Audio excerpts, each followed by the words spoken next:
And welcome back to Stop, Drop, and Roll. We are a group of friends turned found family who love ourselves some Dungeons and Dragons. My name is Daniel Kim. I am the Dungeon Master here at Stop, Drop, and Roll, and we are so excited to have y'all join us once again for our stream. Before I get anything else going, let's go ahead and introduce our cast. Like I said before, my name is Daniel Kim, and I'm the Dungeon Master. I'm going to pass it off to my good friend Gavin. Hey, I'm Gavin. I play Post Swift Mist, who's just, kind of vibing right now. And Poe's pronouns are he, him. Awesome. And next up is Zach. Hello. I play Emerin Swiftmist. Pronouns she, her, and excited to be here today. Awesome. Next up on the list is Andrew. Yo, I'm Andrew. I play Joko Galspun, the human paladin, and I'm mad. And Kyle. Yo, Andrew. Hello, my name's Kyle. I play Arthur, or Artie, the Chronergy Wizard, and my character is Happy. And last but not least, Becca. I'm Becca. I play Fen, the Eladrin elf sorcerer. Fen's pronouns are they, them, and they absolutely know about medicine checks now, so look out, world. Awesome. Cool. All right, with that all out of the way, we Stop, Drop, and Roll. We're so excited to have you all here again, and go ahead and grab a drink, have a seat, and get ready for some hot dice-based storytelling. Pew, pew, pew, pew, pew.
That dog, he's dead. He's gone. All right. I hate to put like the No. pin in this Oh fun my magical God. realism fantasy world. And we're that dog's back. fucking dead. All right, last we left off. Oh, man, it's already getting intense. Last we left off, the troop was going into the Sudowon Forest in search of allies and also a certain demon incursion that they'd heard about from their friend Stoker. And so in doing so, they went further into the forest and found this gigantic stump of a tree at least 100 feet across. Fen found it familiar and remembered coming out of the Feywild by a tree stump very similar to this one with their mother more than half a century ago.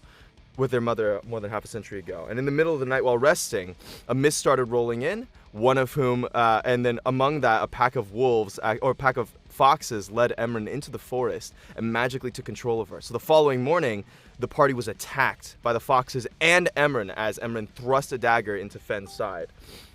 But as they battled, the confusion started to lessen as the party began to negotiate their way out, and Poe and Joko negotiated, saying that they were trying to fight against the demons here in the forest rather than against the forest itself. So intrigued but wary, the Kitsune tasked the troop with heading south to deal with the demons there. Then they would talk to the troop at the ancient tree once more. So they headed south, Poe tracking the demons, and while they did that, they stumbled across a group of Eladrin who looked like a whole lot like Fen, who had apparently heard of Fen's mother. But they said nothing about it, only that they must find their way to Sanctuary. And with that, the party went into the swamp, found tracks of these 6-armed gorilla-like demonic creatures, and as they tried to sneak up on one of them, Snow, their friend, fell out of a tree, and a second of these huge creatures barreled into the swamp, splintering and destroying the tree trunk right next to them with a single swipe, and letting out a terrifying roar as it bore down on the group. And that is where we pick up our story today. I need you all to roll initiative. Yeah, bring it on, demon. Ooh. Not hot. Daniel, if you pull up the battle map, I can send my initiative right to my You got it. token.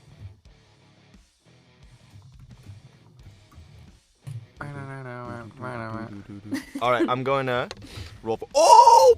Snow! Snow! Oh my god! Dude, Snow rolled a nat 20, and Joko, you rolled a nat 20. Yeah. Yo, that's Roll. two nat 20s to start off the game. That is super strong. Super strong. All right. Emran, 21. That shit. Exclamation Yeah. point nat 20. Emran is also 21. Emran, do you want to go before or after Joko? I feel like Joko, since he got a nat 20 and I didn't. Yes, you got it. So I'll give you a 20 on the initiative roll. Fen is a 23. Man, everyone rolled so good today. 19, Oh baby. my gosh. Not me and Kyle. And then, wait, what did Kyle roll? Oh no! Where's Kyle? roll the 7. Gotta I have rolled a balance. 2. Roll but I the do have a 2, plus which is the 7. 9. Yeah. Gosh, the plus 7 is crazy. All right, so Artie, you are a 9 total, and then Poe, you are an 11. All right, cool. And then I will roll for these beasts. Okay, and they are. Oh wait. Okay. Yes. So they are solid 13. Okay. Daniel, there's 2 Jokos in the turn order, by the way. Yeah, I do see that. I'll delete the other one. All right. And this is a 13. Nice stuff. All right. So, with the nat 20, first one on the turn order is Snow. Fen, you are on deck. Wow, crazy. So, as this gigantic 6-armed creature barrels into the forest, it lets out this crazy roar and slams its fist against the tree that Snow was just in, and you watch as splinters of the tree just start shooting out like a shotgun, like slamming into the rock face before you and splashing into the swamp. Fen, one of them narrowly misses your face as it careens forward, this gigantic creature barreling down on Snow and starting to like raise its fists up on her. Snow, like terrified, runs up and like gets up as fast as she can from being prone and starts just bolting away as fast as she can from this creature. She is going to move 5. She's going to disengage with her. I think she can do it as a bonus action. Bonus action? Yeah. She's going to disengage and then just keep running. She just starts fully like screaming and running this way, and you're going to clamber up here and then behind the rock. Like her hands shaking, and as she's like loads like a crossbow bolt, her hands shaking into like all over her crossbow.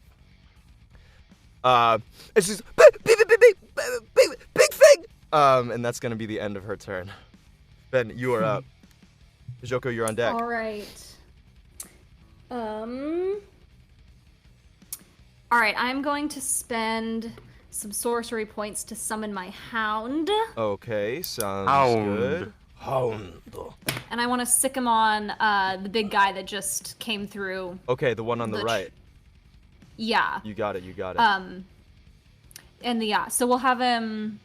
Is there a token? Yes, there is, right there. Sick. So he's just gonna be like floating up like by the guy's face, like Okay. baring his teeth at him and All right. trying to be Sounds good. intimidating. Do you want to make an attack yet, or do you want to wait? No, I'm gonna wait. Okay. Because I summoned him as a bonus action, so then for my turn, I need the big boy. Is he immune to being frightened? You're not sure. Okay, well, if he is, he's gonna make this roll with disadvantage. Okay. but make a dex save. A dex save. Wait, you said if he's immune to being frightened, he has it at disadvantage? Yeah, because of my Hound of Ill Omen. Oh. If he's immune to being frightened. Or you Yeah, mean he's so, not immune to being frightened? Yeah, sorry. If he's not immune to being frightened, Yes. then he'll make it with A disadvantage. Okay, you got it. So this is a dex save, yes? Yes. Okay. Dex save is a 14. Ah, okay, that fails. Nice. So, you see these, like, inky tendrils of darkness, like, reaching out from Fen. Oh, I guess I should check and make sure this is in range. LOL. Hold on. Right now, Okay, you're, yeah, totally. you're 40 So, feet, yep.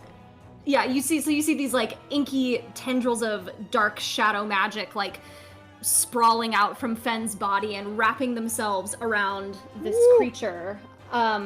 And he is going to take...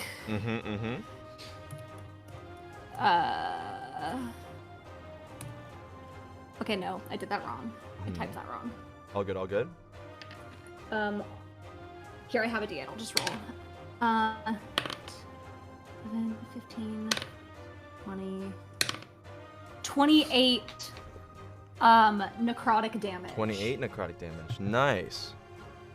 Pretty good. As the like inky tendrils wrap and with wet slicks around this figure and start tearing into it.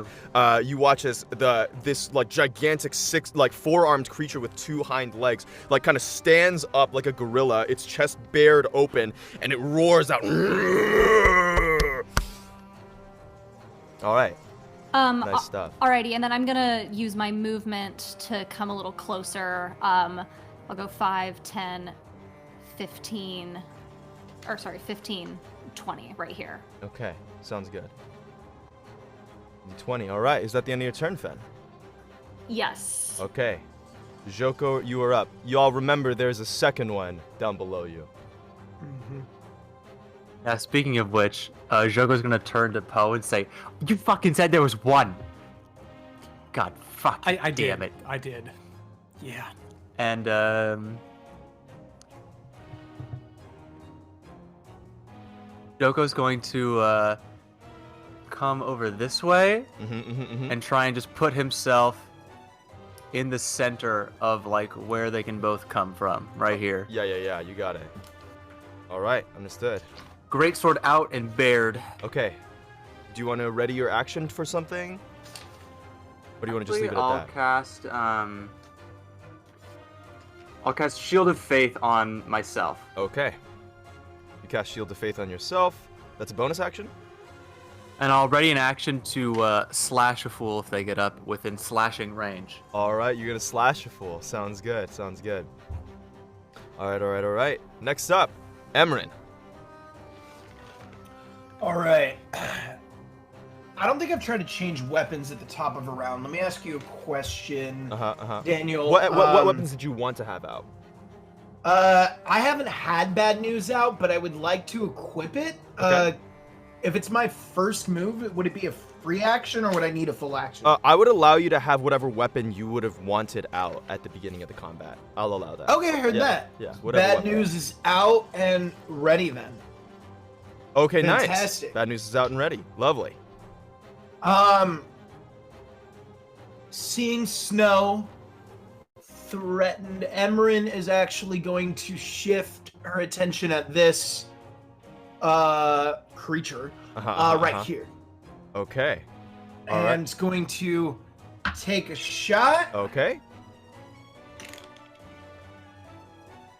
Nat 20. Wow, that hits. Ooh, baby. That hits. Hell Go ahead yeah, and roll baby. damage. You Oh, also get sneak attack because the Hound of Ill Omen is right next to it. Fantastic. Thank you, sir. Dang. Oh, this is gonna be a lot. All right. Ooh, 9 out of 12. Double that. 18. Plus 5. So that is 23 damage. And then we'll roll sneak attack. 23 damage. Remember, it's only the dice that's doubled, not your modifiers. It's just the dice know. that's doubled. Yeah, awesome. That is accounted for that. Thank you for the reminder. I got Lovely. you, buddy.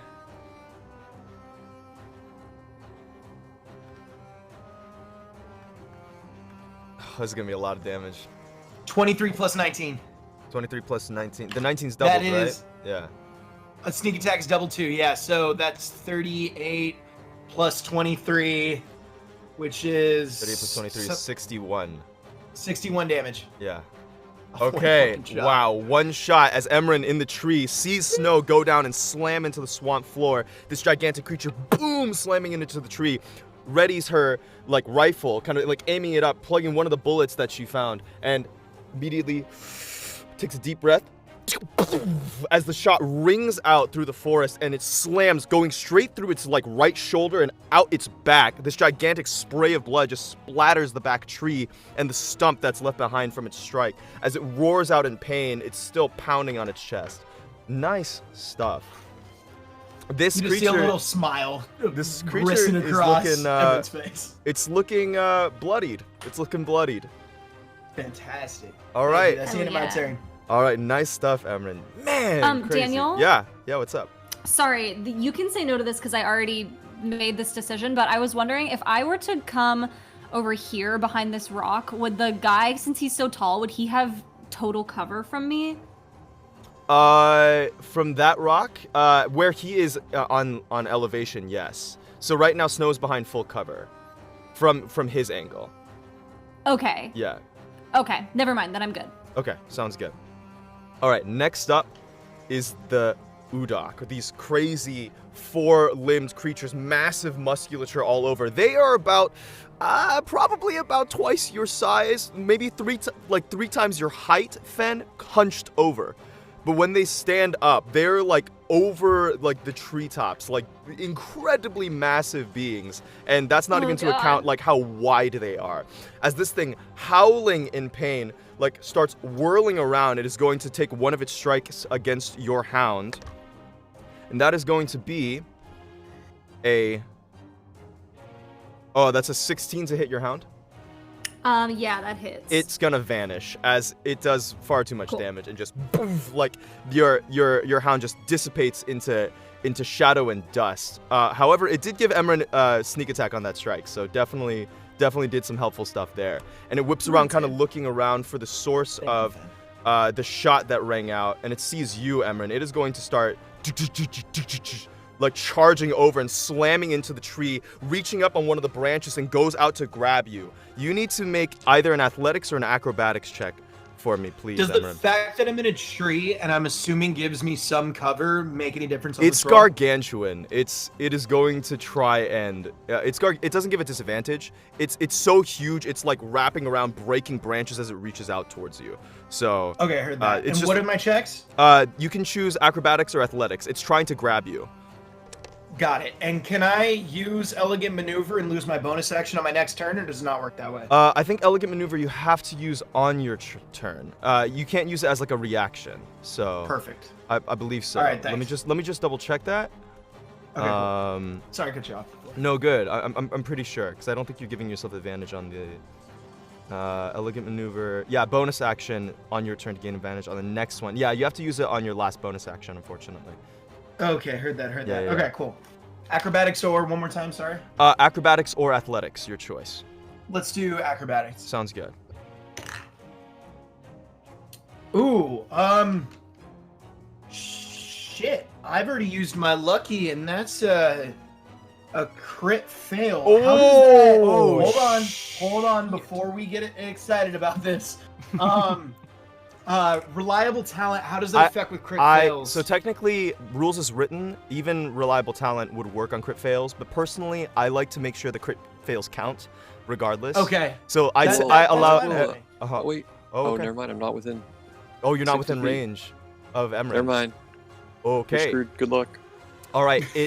It grasps you in its like gigantic meating hand and rips you out of the tree, Emran, with one of it. The other like three hands, like just terrifying as you look into like the spider-like crazy jawed face of this creature that should not exist, giving you all sorts of like terrified feelings as it reaches over you and it opens up its maw. That is going to be does a 17 hit you, Emran? 17 hits. 17 hits. You don't take any damage as it swallows you. And Emran, you feel like the throat could start constricting and choking as you like start slipping down its throat, screaming into its stomach as you land with a splash, and all of a sudden the stomach juices around it start burning at your skin. That's Oh my god. the end of that Udok's turn. This one is going to run up. I know I shouldn't be excited because I'm like in extreme danger, but part of me is really excited for my next turn. While in there, you are blinded and restrained. Oh, I'm restrained. You're restrained. Oh, shit. Okay. All right, never the No mind. next longer excited. this I'm no one longer excited. comes up here. Oh, shit. As it runs up Good luck, towards Joko. you, Joko, it is going to take its Do I multi-attack get to take my against- action, my ready action? Yes, first? you do, because it's within your range. Cool. I whack him. You whack him. That's a natural 20. Yo, whack. my Nice. God. Okay. In that case, I'm gonna use the 3rd level spell slot. Okay, go ahead. You expend the That's 3rd two in a level row, baby. to smite. Nice. Okay, and on top of that, yeah, we'll wait until after the turn. Dang, man, y'all are rolling really well. That's 2 in a row for Joe. Yeah. Also, Yeah, my inner shit. bro definitely came out when that happened. 3rd level is 48 normally, so it's 5d8 with improved divine smite. And then you Yes. double all the damage. So this will be doubled, and I get to slurp up one of his strengths. Yes, you do. All right. So, how much damage did you do? 34. 68. 68. Magical Oh slashing and radiant. God. As the sword ignites with that smoky, like, radiant texture, and it starts whistling through the air. And Joko, you've started to catch on to the melody that the sword makes when you swing it perfectly right. It creates this melody like a singing through the air. And as it does so, it slashes right through the Udok's flesh, giving this gigantic scar down its front portion as black ichor splashes out into the swamp. And the swamp floor, from the contact with the blood, just starts smoking and evaporating. And as you do so, you watch as like even the blood and the smoke and whatever drifting off of it starts getting sucked into the blade and into your arm as your muscles and your whole body feels like this gigantic adrenaline rush as you steal and sap a bit of its strength. Nice. Dang. Good stuff. So Does that mean, like- you can increase your strength score by 1. Dang, actual strength. Wow, that's cool. All right. Okay, sounds good. Now it's still the Udok's turn. Now that you ready your action, you did that, and it is going to True. take its multi-attack against you. It's going to slam twice, and then it is going to try and bite you. Don't. Tell it to not. So that's a 26, a 24, and a 30. Fuck. Yeah, those Yeah. all hit. Yeah. So that first one, first of all, it does go to bite you. Well, no. First, it's going to slam. No, it'll do its bites first. So first, it goes to bite you as it lunges out on all 6 limbs and kind of like its face like jutting out and like a bullet, like chomping into you, hitting your shoulder that you just struck with. As it like pierces into you and you feel that it like just kind of grabbing into you, and it lifts you up off the ground as you are now restrained in its mouth. And then as it does so, dealing 20 piercing damage, and then it starts pounding away at you with its fist. Boof, boof. Oof. Like the impacts rocking into you. It takes 24 bludgeoning damage and 19 bludgeoning damage. And then, because it ran up at least 20 feet straight towards you, the last hit as it slams you on its turn, it is going. I need you to make a strength saving throw. 12. 12. You unfortunately fail as your shoulder gets ripped out, as parts of flesh gets ripped out from its teeth, and it pushes you, launching you about 20 feet back in through the air, and you slam onto the swamp floor 20 feet back from your current position. Boom. Splash. And you also, yeah, exactly, as you splash into the swamp, and you also take an additional Additional. How 23 much? Jesus. damage. How much? What's that total? This thing is crazy. Yeah, it is total that is 20, 44, 44, 63, 63, 86? 86, total? yeah, 86 total on a single Jesus. turn. Yeah. Wow. These things That would kill me. are tanks. That would kill me too. All right. Fuck. That is going to be the end of this Udok's turn. Next up, Poe, you're at the top of the round. These demons are not messing man. around. These are, as you guys like are bearing down, certainly already injured from within the first couple seconds, are realizing like these are not to be taken lightly. These are not from this plane of existence. Poe, you are up. Artie, you're on Okay. deck. D&D rules. Grappled, like if Emran is trying to contest with this thing to like escape, that would be all strength, right? From restrained, yes. Grappled is an acrobatics check, but once you're restrained, you need to like muscle your way out of being Or restrained. for the Udok to contest against Emran, that would be strength on its part. Yes, it would. Or yes, it would. okay. Great. If it is like holding it, but right now it's in its bowels. She's in its stomach, so Yeah. it's a little rough. Okay. Man. Well, so I saw that happen to Joko, but I think I am fully just stuck on Emran being swallowed here. Yeah. So Poe sees that, and his hands start to glow that familiar purple twinge, and he's going to just jump up on this rock right here. Okay. And without even thinking, he's reaches out his right hand on this guy over here, the one that swallowed Emran, and he's gonna cast a curse on All right. it. Also, Fen, I gonna forgot hex to it. tell you, Fen, you use a spell on your turn, right? I did. Roll a d20 for me, please. And Poe, you also roll a d20 before you cast your spell. Oh, okay. 6. 6, okay, you're good. 18. Okay, oh, you're good. Continue. What's the spell? What does it need to make? I am hexing it, and All right. it just happens. It's going to take an extra 1d6 necrotic damage every time I hit it. And I'm going to give it disadvantage on all strength checks. Okay, disadvantage on all hell yeah. strength checks. Nice. Yes. Let me Thank write you, that guys. It's down. concentration. Disadvantage on strength checks. The other one has a -1 to strength.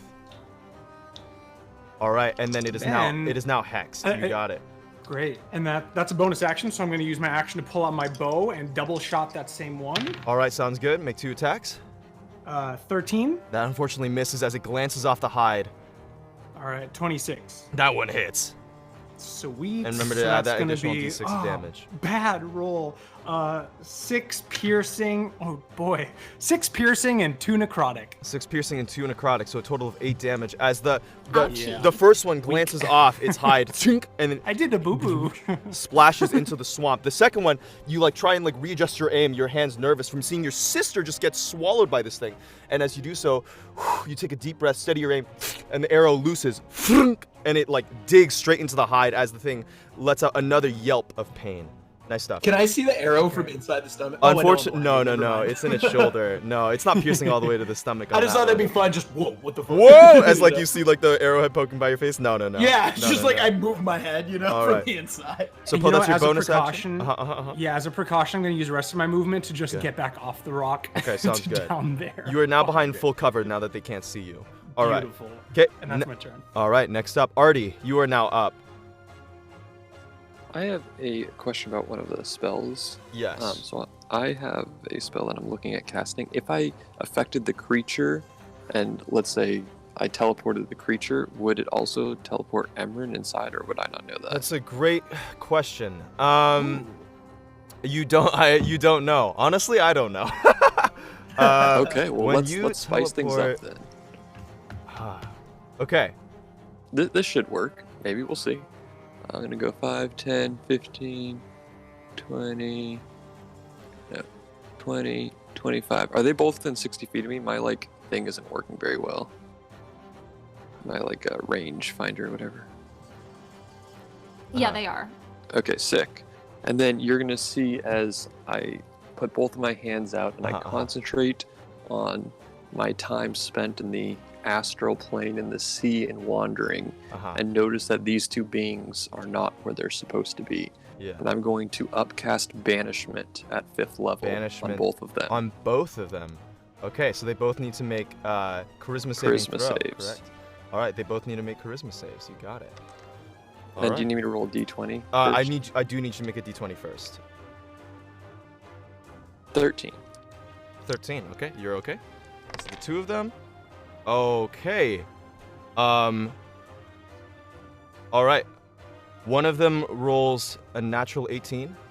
The other one rolls a 14. My spell save is 18, so I don't know 18. what So the the modifier is. So the one that I was rolling for, the one on the left, that one stays. The one that's over here is gone. As this one Is Emran still there? as this one vanishes from this plane. And Emran, you're back. The stomach juices haven't covered you, and you like land on the ground. No longer. Wait, am I inside. restrained? No, you're not. You're no longer restrained or blinded, as the creature's gone. Ew, and she starts shaking the juice off her arms. Nice. All right, Artie, That was that's my your turn. turn. You're now concentrating on banishment. Yep. Okay, sounds I good. pray. All right. Okay, sounds good. Artie, is that the end of your turn? Yeah, no, that's it. Okay. Next up is Snow. Snow is freaking out. Huh? What? As she sees like all these things like happening all at once, like things vanishing from the battlefield, trees being splintered, all this stuff. But she kind of like starting to ready her breath and like seeing you next to her, Fen. She takes a deep breath, cocks back the bow. She's going to hide first. She's gonna strafe behind the rock over here. Hiding behind that little ledge. She's gonna hide. Oh, that's a natural 20 from her for the hiding. Yeah. And then she's going to take Get her it, attack Snow? at advantage. Oh, it's not good though. Oh, even with Oh. that, it's only a 17, and that as she as the crossbow bolt leaves, the Udok like leans out of the way, and the crossbow bolt goes straight past and digs into a faraway tree, and stays there unfortunately. And she curses under her breath, "Fuck!" And she starts trying to load another one. That's the end of her turn. Fen, you're up. Joko, you're on deck. All right.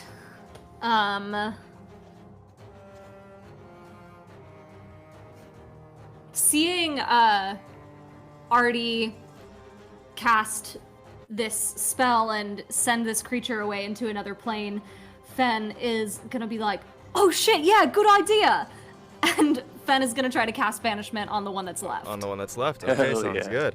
All right, I need you to roll a d20 for me. All right. 11. 11. All right, you're fine. Okay, and that is going to be a Charisma save. charisma save. That's going to be a 19. Ooh, okay, that saves. As you try and like reach around and like get the planar forces to like get this thing to vanish, it doesn't quite take hold as the Udok lets out a huge roar and like it like shakes the air and you lose concentration for a second as it fizzles out. No worries. Sorry. No, it's okay. Then I'm gonna convert one of my second level spell slots into sorcery points with my bonus As action. bonus action, you got it. You got it. Sounds good. And that's your bonus action. You and have then your I'm movement gonna, remaining. yeah, I'm gonna move just 5 feet to duck behind this rock again. Okay, sounds good. Next up, Joko, you are up. Emran's on deck. Thank you. I just rolled to see if I lost Shield of Faith. Oh, the concentration check. Oh, you rolled Do I have to do it like? Do I have to do it 4 times? You have to roll a. Represent one of these? Yes, you do. Yes, you do. 4 different times. Well, there's one success. Okay, 1 success. Nice. That was 10. Ooh, fail. Okay, all right. Unfortunately, Shield of Faith is gone. Shield of Faith is gone, which frees me up to concentrate on a new spell, like Yay! Banishment, Okay! which I cast on this Oh my guy. god! All right. All right. Okay. You're the banishment Sounds good. casting crew. All right. Surely not. As you watch, what's your spell save DC? Surely. It's 15. 15. As it vanishes. Nice. Let me For the just- best. Oh my god. Dude, why do we fight anything when we just banish all of them? Meanwhile, I did 8 damage. Just All walk right. into town and just start banishing enemies Yeah, left and right. Okay, nobody. Banish. Joko's got his hand out. He's like got a vein bulging out of his head and his neck. Uh-huh. He's like, all right, nobody fucking move near me right now. All right. As he's just concentrating on keeping this thing gone for the next minute. All right, and that's going to be the end of the combat for right now. As you two, Artie and Joko, keep concentrating massively hard on these things with your magics. Joko, I needed you to roll a d20, by the way. Okay. Did it make a pop when we cast it? Is that the sound that's associated with it? 2. Yeah. I could be wrong, but my memory is banishment. If you banish something that is native to another plane, it'll make a pop, and then you know that it won't come back as long as you hold for all 10 rounds. Let me just double check If that. it doesn't pop, then Yes. you know. Go to make a perception check for both of those. Two different perception checks to see. I'll just do it for mine then. I feel like you'd be the only one with the arcane understanding to like actually. Okay, so that mine and then I should do that too. Joko's is a 17. So for Joko's is 17. The first one you have no idea. You were right in the moment trying to get it off of your friends. For Joko's though, you did hear. Okay, cool. I assumed, but just All right. to be Okay. crystal. And what's the d20 roll, Joko? Walk out of the swamp. A 2. Is it 2? I need you to roll a d100 for me, buddy. Oh no. Ooh, Oh God. those are always fun. I like D100s. Mm-hmm. A 90 fucking 5. Fuck yeah. 95. We don't know if that's good or bad, but Oh, that's wow. sick. That's how much damage You you got do. an A. Higher number What? Pog. Uh-huh. Okay. Okay. Poe, how far away are you? Oh Jesus Uh-huh, Christ! uh-huh. If this is gonna be a No. fireball on self, Okay, so cancel like both of our fucking all guns of versus you, somebody. as soon as you are concentrating on the banishment and that you hear the faint popping noise, Oh, nice. all Get of a the thing sudden, pop, that's like, good. all of you, like, suddenly, feel like your skin start to get way more, like, almost like it's like half the thickness as it was before. Oh, And no. you're like feeling the Oh. moisture more heavily and the world more heavily. Like you can almost like feel the like mist almost like cutting into you, or even as you guys are brushing against like the grass and against the trees, like it's almost like they're like even just their pinpricks are like stabbing you a little bit harder. It's a little disconcerting and unsettling. So cool. Can Oh. I tell it came from I feel- Joko, or is it not from Joko's? You from can the make an mist, like- Arcana check for me Yeah, as you guys I are would like to. concentrating. 29. 29. Sheesh. Yeah. It's not coming from you. You notice that it's an effect of the mist around you. And you felt when you were casting your spells in this mist that everything is a little more volatile every single time you cast spells. You don't know what the threshold is for it to be able to make things go weird, but there's something about magic in this place that is slightly more volatile. I feel like Emerin probably assumes it's By the way, goop that's on her body. All three of you are vulnerable to piercing damage for the next minute. Oh, heard. Or Artie, Joko, and Poe. Yeah. Okay. Emerin's just gonna do like a little style RP thing, and she's just gonna like start kind of running around and running back towards you guys because she's kind of far away from you guys right now. Guys, the acid, it's burning off my skin. Guys. Fucking stay away from me right now. Just give me fucking 2 minutes. Don't come near me. Don't come within 30 fucking feet of us. Please, Okay. dear fucking. Does she have God. acid, or does she have acid on her? Currently she's like shaken the majority of it off. It's kind of like singeing a little bit of her clothes, but nothing to do like to take her damage. She is gonna I'm not worried about she's the a little fucking gross acid. though. She is covered in spittle of like a demonic monster. So And she's I'm just not like, worried rough. about the fucking assuming this acid. is- I'm worried the about her feeling we're all fucking feeling is natural just her. tendencies. Emerin's just gonna Um, jump in this little river thing just to try to like get it all off her. With Guys. the Oh, sorry, go ahead. go ahead. Oh, I'm Go just gonna, like, out of character tell you guys what Daniel told me about the mist and how maybe we shouldn't be casting, like, spells super willy-nilly unless we really have to. Just heard to that, be okay. safe in the future, that's all. Is that why my skin feels all weird, Artie? Yeah, I think so. I don't know. I feel like I need to take 10 showers. Yeah, I think it's something to do with this mist, so we should just kind of limit our magic use as much as possible. Maybe just, I mean, obviously that was an important moment, but, like, I'm not going to be casting just random cantrips unless That's really important Right. until we're out of the mist. Okay. This mist. I mean. Okay. All right. I'm gonna run Alright. over to Emran and Mm-hmm. just check on her. Hey, are you okay? You got swallowed by that thing. What was? Yeah. What? Oh wait, You Poe, okay? just Gavin, just for all intents and purposes, I'm like here now because I like ran Oh, around. okay. Yeah.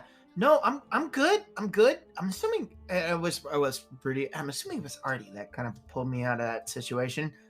Yeah, he just made that thing disappear. So yeah. Yeah, that was that's already- kind of really freaking awesome that they can do that, huh? Yeah. Yeah. Also a little Here, let me help you get this stuff off, and I'm gonna start like, Oh. slopping off the stuff. All right. You start as delicately as you can. Are you using your bare hands? Sure. Sure. All right. You start Yeah. sloughing it off Better brain. as you're getting into direct contact with this thing's summit acid. You take 3 acid damage as you start sloughing it off, and it splashes into the water.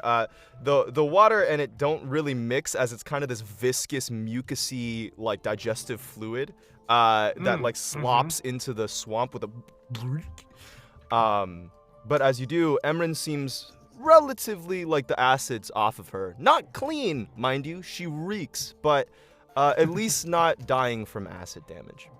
Great. Emran, just because like normally this activates at the start of turns, but I think because of the banishment situation, it makes sense that you would have been affected by the stomach acid.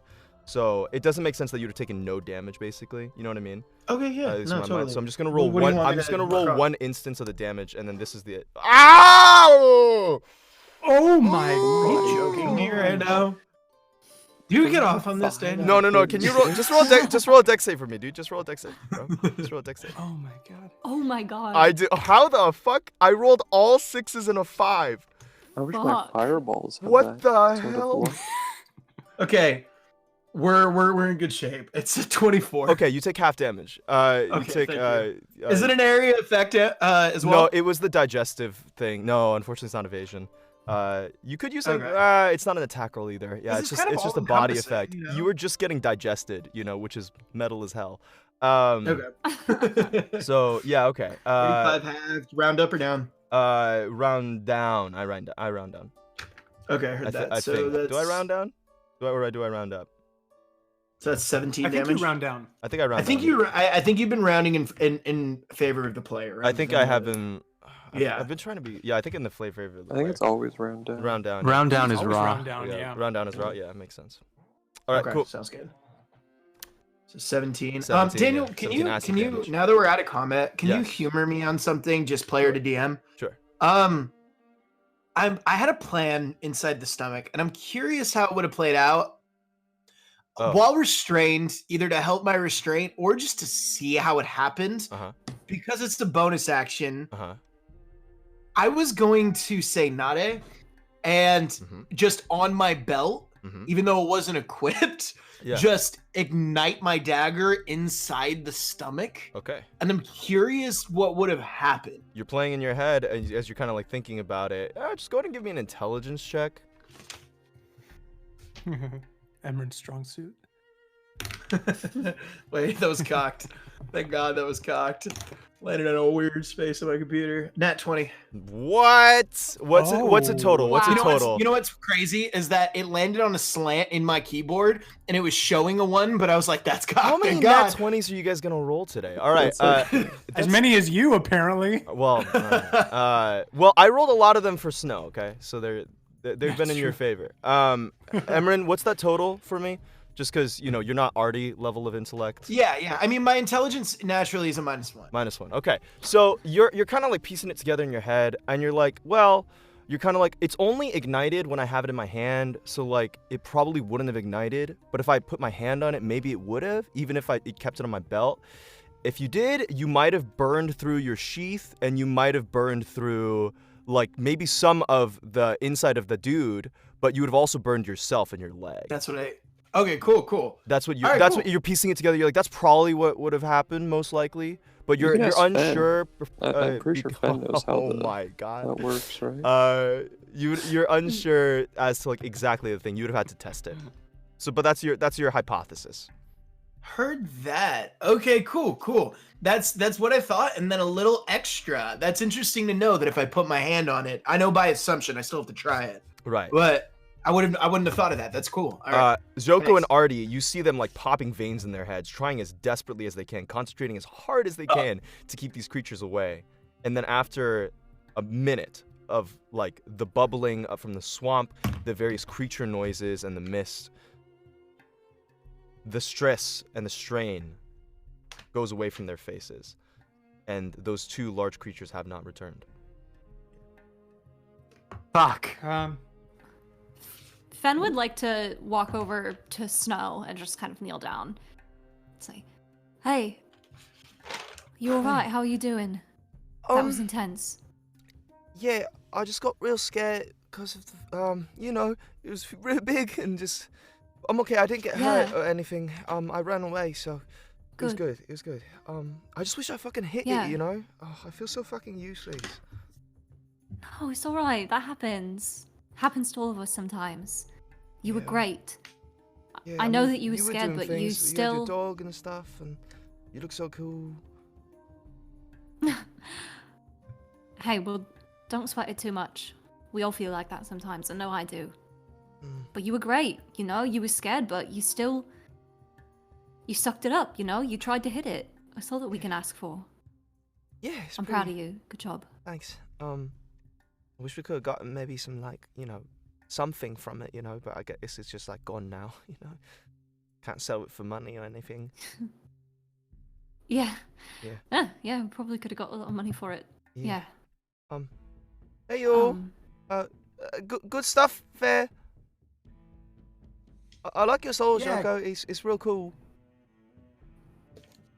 What? It's just real cool, your sword and stuff. Yeah.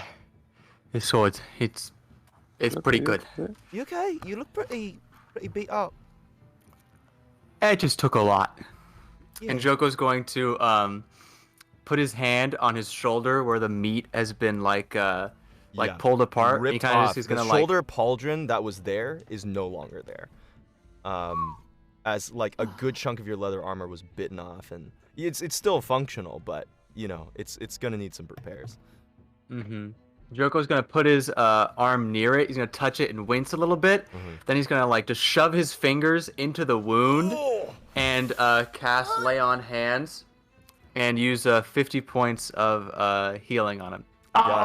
You got it. When he does that, can I see if it interacts with the mist at all? If there's any sort of with the Lay on interaction Hands. that occurs? Yeah, sure. Go to make an Arcana check. As you do so, and you use Lay on Hands, the smoke kind of pours off your fingers as it normally does, and it pools into the area, almost like creating a volume of the flesh that's missing with the smoke. And as it does so, from the edges of your skin, it begins to crawl, almost like following the outline of the smoke. You wincing and hurting and like gritting your teeth, as it is not a pleasant or peaceful experience, but excruciating as your flesh knits itself together. But it does so and closes over where that smoke was with a little flash. As for you, Artie, for some reason, it's while the air is still a little volatile when it comes to magic, it's not quite activating when it comes to something like Lay on Hands. Okay, cool. Yeah, I was just interested. Yeah. Hey, Artie. Yeah. So where did those things go? Yeah. So when there's certain creatures, remember how we went into the that other plane of existence and we could move with our minds and everything? Oh, I'll never forget it. Yeah. Yeah, so there's obviously a ton of different planes of existence, and certain creatures like them are from rather demonic and dark places. And I just kind of stare at Poe a little too long, but I don't want to make it too obvious. And then I stare at Poe next to him and then make it a little bit more obvious. But so what that spell does is it will return creatures like that back to their native plane if they're not from this one. It can also temporarily store them there for a little bit, but that's why Joko and I had to, even after we cast the spell, we had to concentrate on it, and that's why it's a little exhausting to do, but it definitely has a good effect when you're facing strong. So they're not coming back, right? No. Unless they have Good. a way to, unless they got here through some means of planar teleportation. I guess they could always teleport back, but Great. Okay. it's not like they're dead. But and I don't know how they got here, so I guess they could just get here again with the same way. Yeah. I guess But- the question now is how many of these things there are? Because Stoker didn't specify. There could be 10, 20, 2. Yeah, I mean, Well, I mean- we don't I really mean- care how many fucking things there are in this forest because we're not here to clean the forest out for these people. We're here to find those fucking monks or whatever Tuka was talking about. Well, we Yeah. did fight 2 huge demons and nobody showed up. I mean, I know we gotta keep fighting them, but we fought a headless skeleton thingy and now these 2 fuckers and nobody's Well- showing up. Don't you think we should make our way back to the tree and see the foxes? And they sent us here to fight them, and we fought them. So Yeah, shouldn't we go back and be like, hey, we did Yeah. it. Do you trust us That's now? really smart. Yeah, we should go yeah, of back. course. I don't know why I didn't do that. Emran Sorry. realizes that she forgot about why I you forgot why we were on the quest for a split second. Awesome. All right, Right. Well, let's. y'all start making your way back. Yeah. Yeah. Okay. I want to, while we're walking, sorry, you know what? I'm getting a little ahead of myself. I didn't know if there was something first. No, I was gonna have you guys I was gonna ask you guys what direction y'all wanted to start going. You guys could choose to follow the path of destruction back, at least however far it is, or you could, try and trek another way through the forest. We should probably go the way that we came just so we don't get lost. Yeah, that probably makes more sense. Yeah, I think go back to where we came from. Sounds good. Sounds good. Y'all begin trekking your way, trying to make your thing. Emran, what did you want to do? I want to come up next to Artie and Kyle. I'm just gonna kind of like tug at your garb a little bit, like as if to kind of like match my pace and kind of hang back just for a second, Yeah, sure, Um, what's up? Hey, so I was kind of wondering, how many planes of existence are there? Daniel, do I know that? Oh boy, do you? Has Artie? I don't think you would. That wasn't your specialty, but you could make a history check to see what books you've read or things you understand. Yeah, Yeah, you could try. I mean, I do have some relation with the planes. Yeah, but you know a let's little see. bit about them. Your cousin was real interested in a couple of them. History's 22. 22. All right.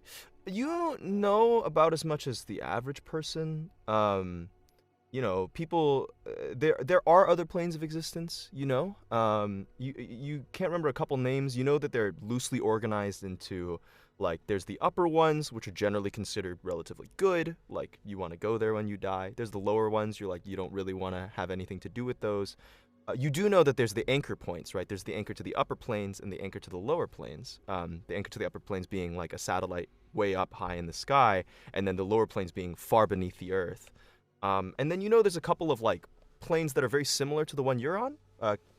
They're kind of like mirrors in a way, but you don't know much more than that. You don't know exactly how many. Yeah, There's a bunch though. You've heard. There's a yeah, bunch. yeah. No, there's a ton. Like, you got your upper planes that normally I feel like are more like gods and celestials and some good places. And then you have your lower planes that are demons, devils, and the like that are, for lack of a better word, bad places. And then you have your other planes, like Fen was talking about, and the astral plane that we went to. It's not necessarily good or bad, but just sort of different. But there's a ton of them. Yeah. Is there, and we don't need to actually RP this part, but just in case there's anything that you could share with me in your character, Kyle, is there any like specifics or like other planes that you know about? I don't know. I'm just like curious. Like, it's been crazy, and now there's these like demon things popping out, and I don't know. I guess I'm I just want to learn more. I think that is an excellent idea. How about the next time we head to some city, we can go try to find a library together and read through some books. I mean, I don't have any specifically on me right now, and I don't know as much as I should, but I definitely think that would be a good idea. That'd be so cool. I'm Just a trying to think. heads up, I'm not the greatest reader, so it might be more you read and us talk, but I'll do what I can, and I would love it if you help me with that. That'd be really awesome, Artie. Yeah, that's a great idea. I'll write it down, and you'll see Artie will take out a spell book and just like write in the back note section to go visit a library with Emran when they get back to some normalcy Thanks, somewhere. Artie. Visit a library. You got it. Cool. It's very sweet, very wholesome. As you all begin hiking through the Our little path. wholesome RP. Now, before you do remember, Poe, that there was a section of forest before you found the destruction in the tree line. So I need you to make a survival check, and just you alone, to try and start navigating your way back towards that thing, to what you vaguely remember. Ooh, big roll. Dirty 20. Dirty 20, nice. Without too much problem, you find again the path as you guys are wandering through. You walk through that like autumnal forest area where Fen, you met a bunch of people like you. They seem to have completely vanished, with the exception of a couple of the arrows that have still been left in the ground. And you all begin start hiking back through the destroyed tree line, kind of taking your time as you do so, as you guys begin walking. All right, and I need one of you to roll a d20 for me, please.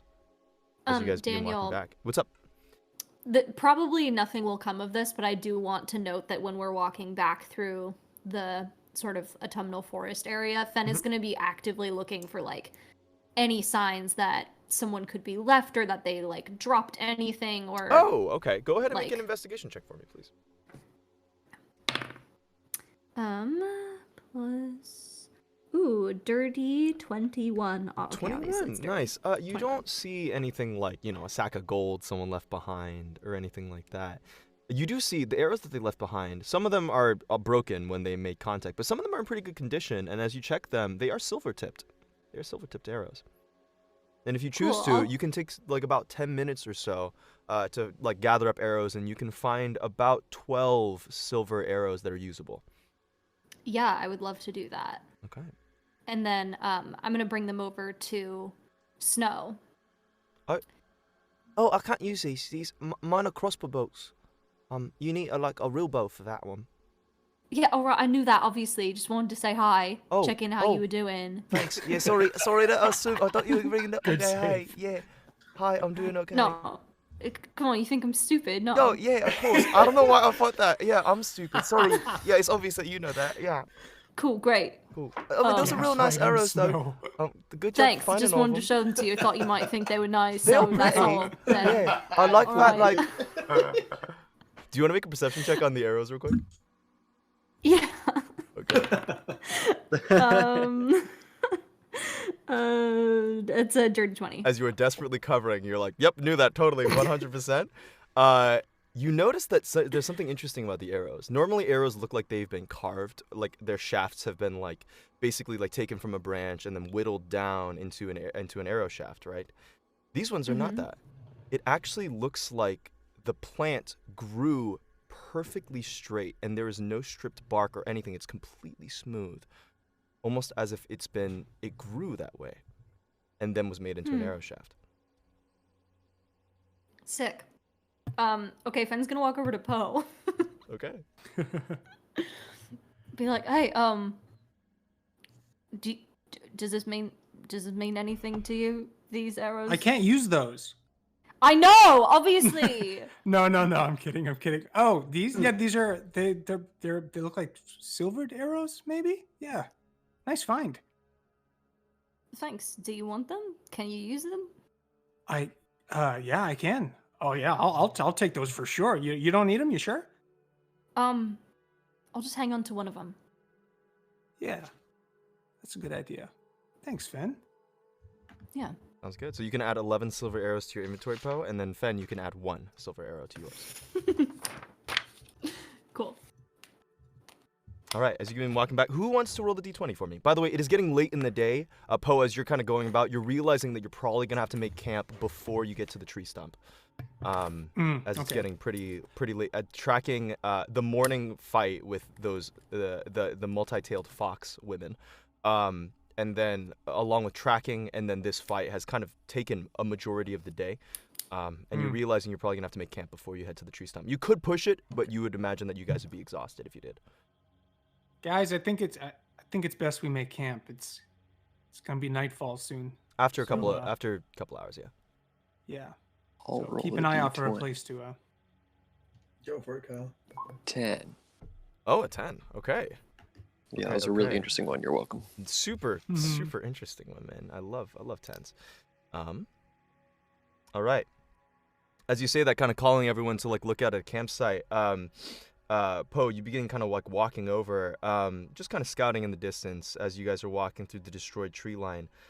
And now that you're no longer focusing on exclusively the trees, you actually start to see, like over, like maybe to the right, like a couple dozen feet or so, there was a clearing that you actually didn't see before as you guys were tracking through the mist. You imagine the density of the fog was probably keeping it out of your sight. As you look, you see dead bodies and a bunch of different, like, it looks like maybe weapons strewn about or equipment strewn about in that meadow and blood. Hey, psst, guys, stay quiet. You see that clearing over there? Seems like there's a battle there, and we don't know how long ago that was. So let's approach quietly. How far is the clearing from us, Daniel? It's a couple dozen feet, so it's like maybe about like 30-40 feet. Okay.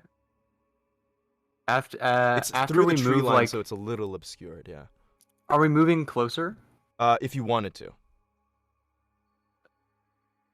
Is Poe moving closer? Like, what's Poe, Poe are doing? you moving closer? I was gonna just investigate on my own real quick in the front, and just like I was kind of gonna do like a hand up thing, letting everyone know to stay back for a second while I go look a little closer. I'm gonna move up slowly with Poe, and then once I'm within like 10 feet of the edge of the tree line, I'm gonna cast Divine Sense. Divine Sense, okay. Sounds good. You cast Divine Sense, kind of like peering through the obscured trees. You don't get any senses of any alive things that like hit your radar. However, there are a couple of like unmoving corpses of a couple demons in that clearing that you can tell. Of demons? Yeah. Of a certain demonic essence, yeah.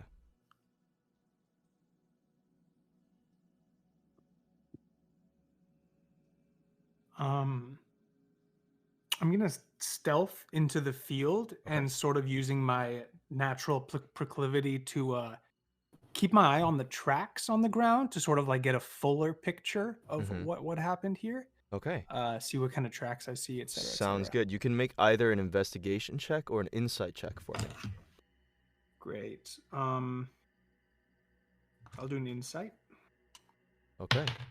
That is not a D20. 14. 14. As you're kind of looking about, you see a bunch of figures very similar to the ones that you ran into in the forest, the ones who surrounded you all with bows and arrows. Radiant orange and yellow and green hair, a couple of them blue or dark purple or even white. Elven, pointed ears, and giving off like very, very significant like ties to nature, either on their emblems or on their armor. All of them dead. There's about, it looks like there's about a dozen of them that are dead. And then on top of that, you see in the midst of them, in the mix of them, like piled with corpses on top, is another one of those creatures that you saw. And then a different one that's also very strange. It looks like it has like these crazy, like almost like lobster claws, but then two other jutting hands underneath and a couple of feet and a strange like horned head. It is also deceased. Ew. Do the elves look Eladrin? They do. Like Fen and the Autumnal? They do look Eladrin, yeah. Okay, I'm just gonna slowly come back to the group, and there is also a bunch of equipment and things strewn about that you're noticing. Great. Yeah. Hey, yeah. Yeah, there seems to be a battle, but yeah, I don't know. Not much interesting over there. Maybe we can make camp like somewhere over there, and I'm pointing like in the forest somewhere. That's probably we probably don't need to check this out or anything. Look, it was just like a battle. Like it's Well, what? probably fine. What No, if they it had, looks like, clear. What if they have Yeah. like Clear. magical items on them? Do you want me Items? to do Oh, a did you, quick Joker? run Did you see through? any items? I don't. I mean, if there's maybe some like a sword or something, I'll go grab. Don't worry about Well, it. There was no, like Everyone- some, there was I like can just- some I can equipment just on the ping- ground. I can ping if and see if anything's magical. And then Okay, just, sure. I Emily, didn't you wanna detect. get, like, I didn't detect any demons either. There were just a bunch of dead ones over there, and some of the other elves. Wait, what? Elves? Shit. Yeah, there was a battle. Fenn's gonna start walking over. All right.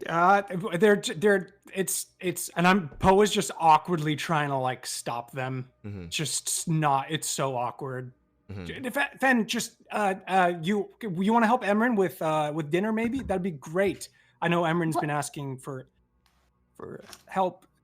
What's No, going on? Why I'm are you really acting curious about what you're. No, I'm just kidding. Sorry. being really weird, Poe? What's going on? I'm What? walking over with Fen too. Fen, do you go to the clearing? Shit. Yeah. As you pass by the tree, just kind of like warding off Poe and kind of wondering what he's talking about, you see spread out before you a dozen of other Eladrin, all dead. Pallor of the life and like the vibrant and vivacious like skin tones that they have drained away.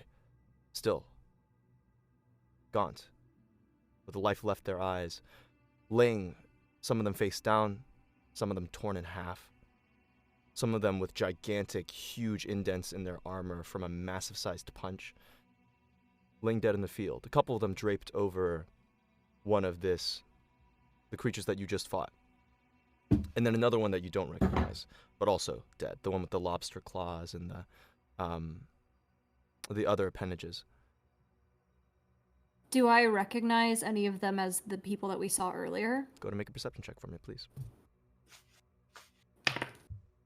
Oh, nat 20. So it's a Fuck 20. yeah. Ooh. 25. Yes. You notice the faces of a couple of those who stopped you. No, the captain who spoke to you, though, is not present. As are a number of other of them. There was about 20 in the group that you saw, that met with you all. There are about 12 of them dead here. Poe and Joko, you see just like all of the color drain out of Fenn's face.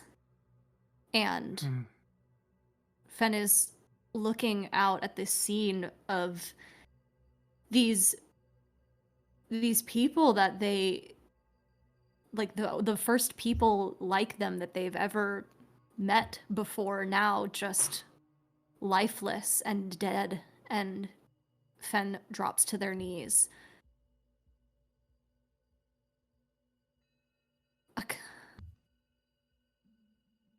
I can't believe it.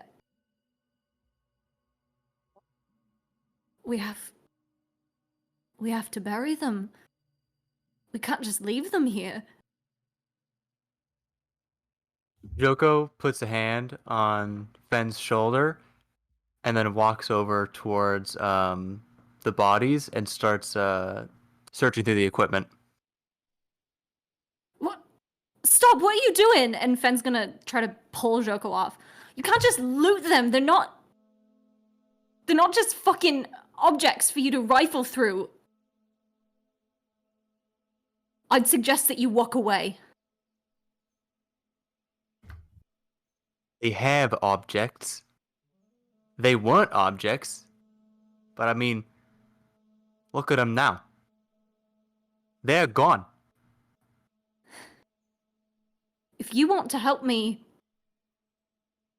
give them a proper burial, then maybe you can take what's left over, but I'm not going to stand here and watch you just rifle through them and take what you need and then walk away. You were looking for equipment. You thought it would be a great idea to come look at it before you knew that they looked like you. Poe's coming up behind Joko, And he's just gonna say, "Hey, just give them a second, okay? We'll look through it later. Just give them a second." I know that you probably don't understand this because you grew up surrounded by people that look like you. But for all that I know, these people could have been my family. I don't know. I never got to know my family. I never knew anyone.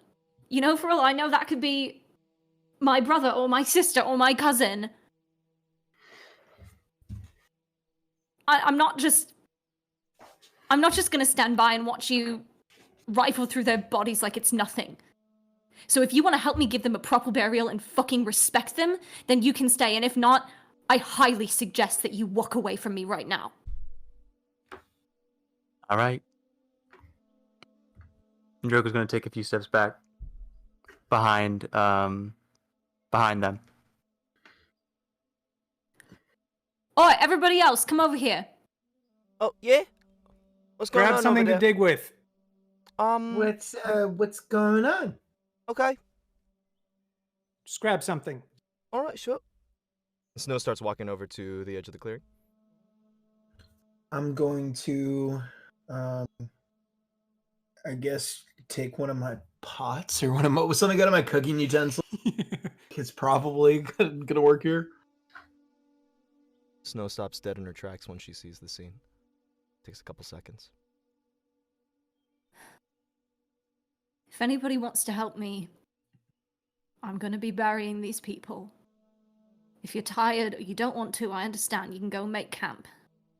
And I'll catch up with you, but I'm not leaving them like this.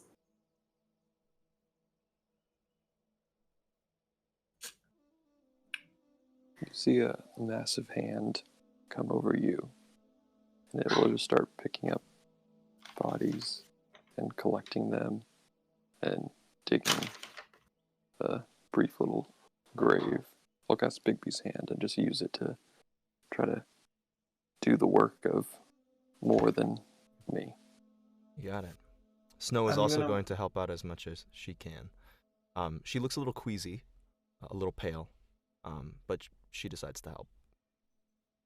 I'm going to help out as well. But first, Emerin is going to walk up to them, to Fen, and going to use her help action. And Fen, what you feel is you feel your emotional capacity, your stamina, as well as your strength just kind of increase a little bit. You feel that the job that you're about to take may take a bit less energy from you. You just feel supported. All right. Thanks, Emran. As you Yeah. all begin working, takes you the better part of 30 minutes to an hour to arrange enough burial pods to clear away much of the grime and gore and even puzzle together the pieces of people who aren't quite 100% together. And some of them you just can't figure it out, and you're forced to leave them without a limb or a leg or an arm. But as best as you can, you all begin to bury them, and as dusk starts to set over the swamp and over this clearing of the forest, all of them are now buried. You all sweat pouring off your bodies. However you do feel about the act that you've done, certainly the bodies look more at peace than they were just strewn about in a random clearing. As for the demons, I assume you guys did you guys wanted to shove them to the side or leave them where they were? I actually want to take like an arrow or something, and assuming I have some sort of an empty container, like scoop out some of whatever liquid is inside them into a container or a vial or something. Sure. I'll say that you'll do so. It's a little vial, and it's also unpurified, but at least for the purpose of what you want to use it for. But you could try and figure out what effects it might have. You do have a container full of that now. Great. Emerin's gonna walk up to Fen. Great minds think alike, Gavin. Emeren's gonna walk up to Fen. Hey, the demons. I don't really know how we'd feel about this, but I've also never really thought about it with a demon. But considering the situation, would eating them give you any No. Oh my sense god, of- no. Emran! No. No. You could certainly Great try. minds do not think alike. I'm just wondering if it will help you heal, but also give us an interesting meal. I've never eaten demon before. Emran sees Poe collecting blood and is like, "Oh yeah, I got you, Poe. Let's do this." Oh yeah, he must be planning on making some blood pudding. The funny thing is I was already gonna do this before Gavin tried. That's why I was like, great minds think alike. This is a step farther though. Let's see how this goes. Yeah, Fen, you see Emran looking at you with a wide-eyed expression, being like, "Yeah, Iron Chef with demon flesh would be kind of cool, huh?" Look, I appreciate the thought, really, Emran, but I don't think it's a very good idea. Honestly, I think it might make us sick. Kill us. I appreciate it, but no, I'm not going to be eating any demon. I love you. Thank you for trying to make an attempt at justifying your reasoning to this. Okay. And I'm gonna kind of look at everyone just kind of queasy and be like, we had a Remoraz. I mean, that wasn't. Snow runs That's around a an tree, animal. and you hear a retching in the background. Oh god. All right. Well, I don't know how to push this RP further. I'm just gonna give her a pat on the shoulder, and walk away. All right, sounds You can good. give them a pat on the shoulder. Excuse me. Sure. Before long, and I can say that you guys have, been able to, strip whatever equipment is like unwieldy for them, or that you couldn't fit into the burial pots, and have laid it off to the side. And they have been covered up if you want them to. And you find that the glade, despite these like areas of these mounds of dirt kind of placed over, is now a lot more. It's both somber and peaceful. Seemingly a little bit more at rest, and you can hear like the sway of the wind through the breeze, almost like the glade itself is acknowledging what you've done. You have a couple moments before the bodies. Is there anything that anyone would like to say or do? I just want to talk to myself real quietly and just cast Detect Magic. Okay. Look around real quick. Sure. The entire forest around you lights up as faint essence of magic, especially the fog. It is magical. It's like this nature itself is suffused with magical essence. But anything that like strikes you as like particularly magical, there are a couple arrows within the pile of bodies that do light up as magical to you. Or within the equipment piles. The equipment piles. Yeah, I'll just walk over to Fen, say, hey, I hope we were able to help a little bit. Yeah, thanks.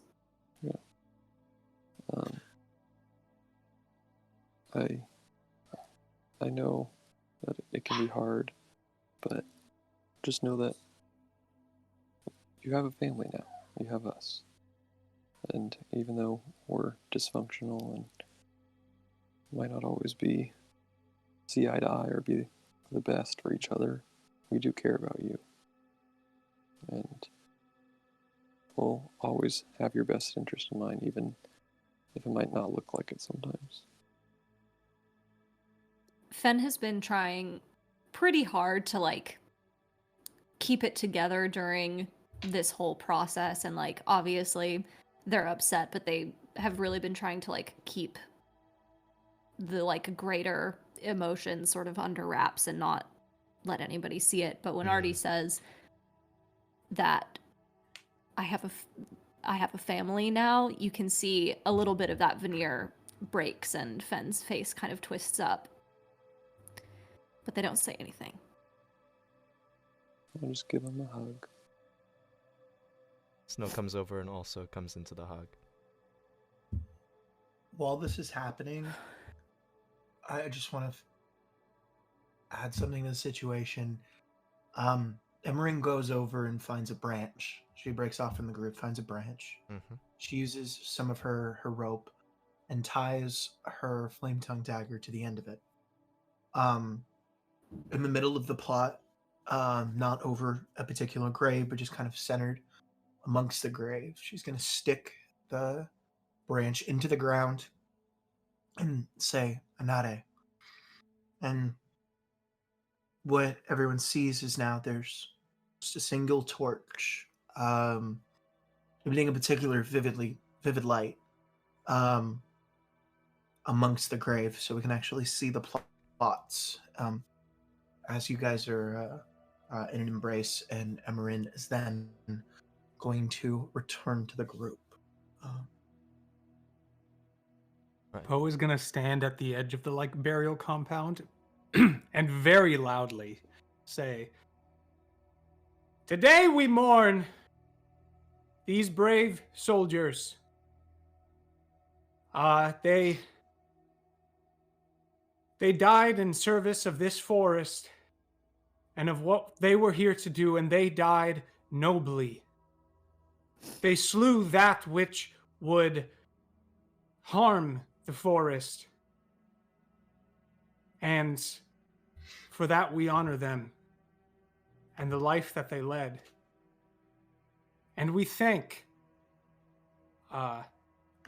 the forest and the great trees around us for not only these fallen warriors, but for the newest member of our family, another such member of these brave elves. And we mourn a great loss today, and we are grateful for another gain." And I'm kind of just looking at everyone else like, does anyone else want to, is that does anyone, okay. Emran, do you want, anyone want to, rest Yeah, and, rest, oh yeah, this is Emran, Swift Mist, here to talk to you as well. He says to the group who knows everyone. No, Poe is gesturing to the dead. And then moves on. Oh my god. You gotta speak up so they can hear you, Emran. Yeah. Okay. Thanks, Poe. We may not know where these brave soldiers came from. We all came from different places. And yet, we're family.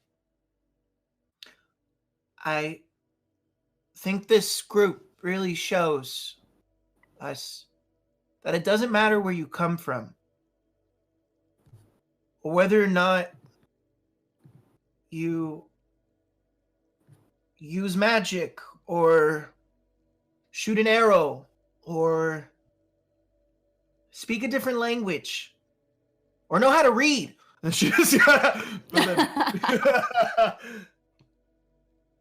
I think if my time with all of you, and I think all of our times with each other have really shown us anything,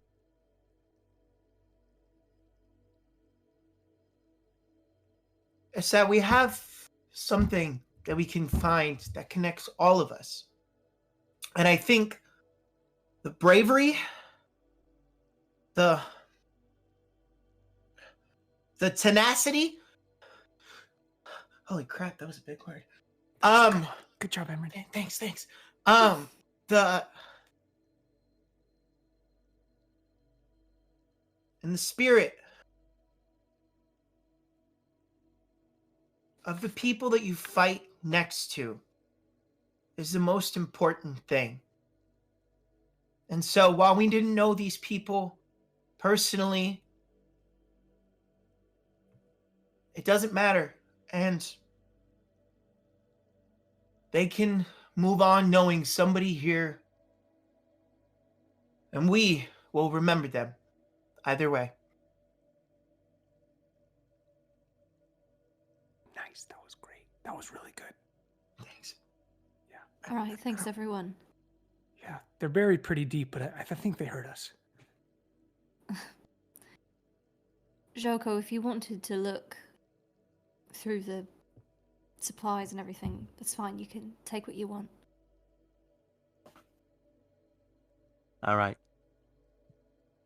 Joko's gonna take a step toward the pile of weapons and armor Mhm. that I assume was made over Yeah. to a side somewhere. Mm-hmm. It's kind of looking over his shoulder a little bit and then take a look at what's over there. Sure. Go ahead and make an investigation check for me. Ooh. It's at advantage, you said? Question mark? No, it's just That is a 5. Artie does point out a couple of things. You're unable to find much. A lot of it has been broken or covered in demon ichor, and a lot of it is burned away or become stricken with acid and rendered unusable, especially a lot of the armor pieces and the shields. But you do find a couple of pristine pieces that have not been affected, specifically 4 arrows that glow a little bit with like this kind of like gently weaving like greenish nature light. These are 4 +1 arrows.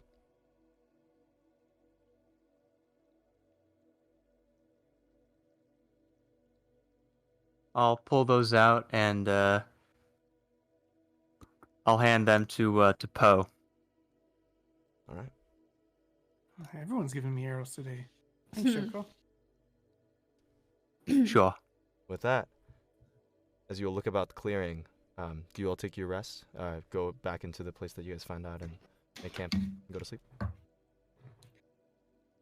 Fen is Yeah. going to take one more moment after everybody else sort of departs to just stand on the edge of the clearing and take a deep breath. And they're really trying to remember everything about the way that the wind feels on their skin and the way that the trees are bending and the grass and the burial mounds, and just sort of take a moment of reverence before departing.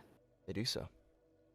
And with that, you all take your camp and go to sleep. And that is where we'll take our break. We'll see you all in about 10 minutes. Ooh. Oh. See you all soon. Oh, man.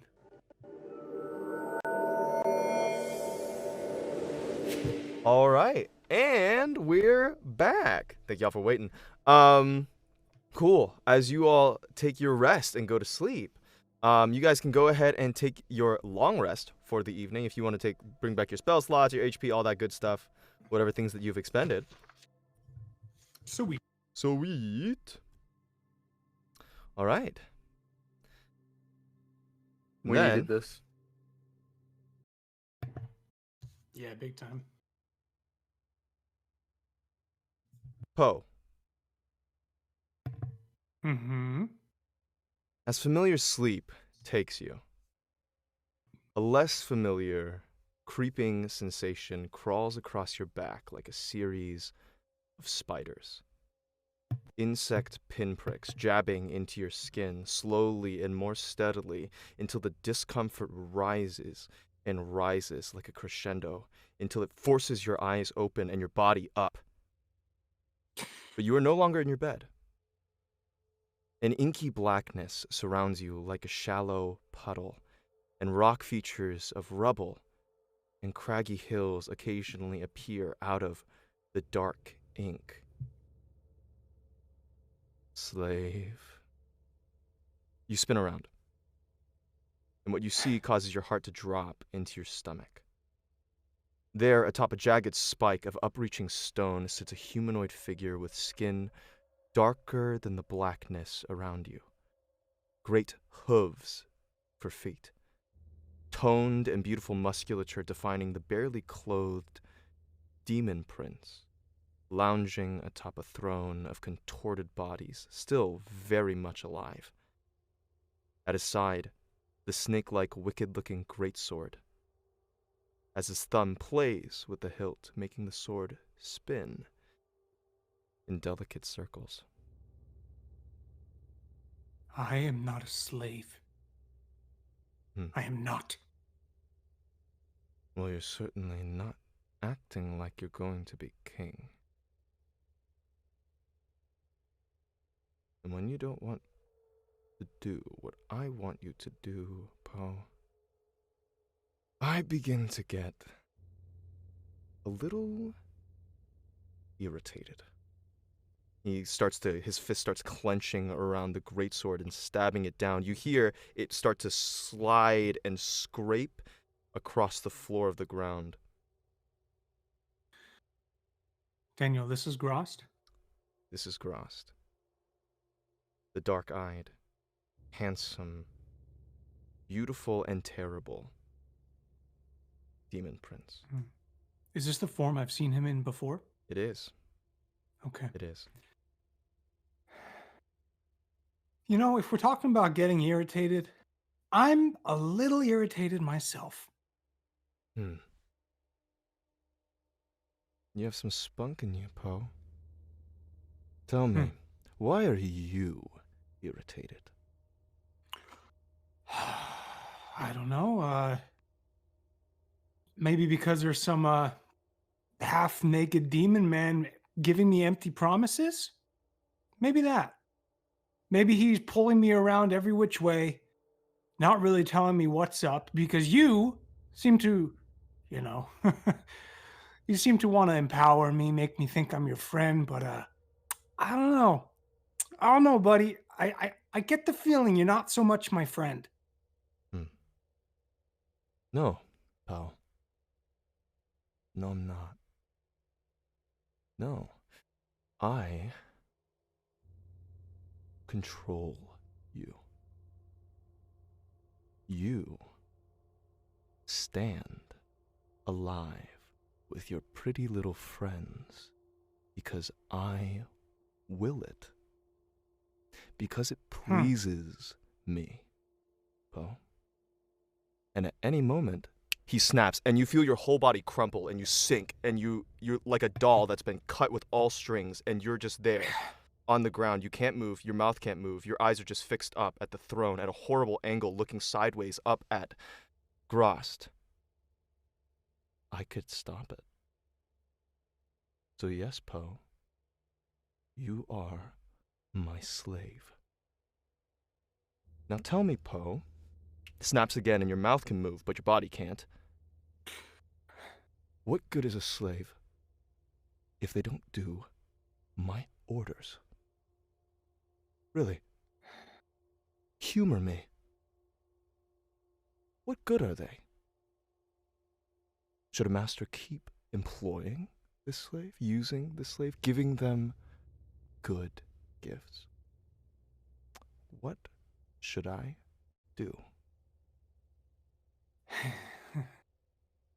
See, when I was really young, my mom would tell me that all good things take time. Okay? You're looking to rush this whole endeavor. You want this crown tomorrow. And I see that. I see that in your eyes. I see that in what you're doing right now. You're impatient. And impatience is going to get you nowhere. Okay? I am going to get you that crown.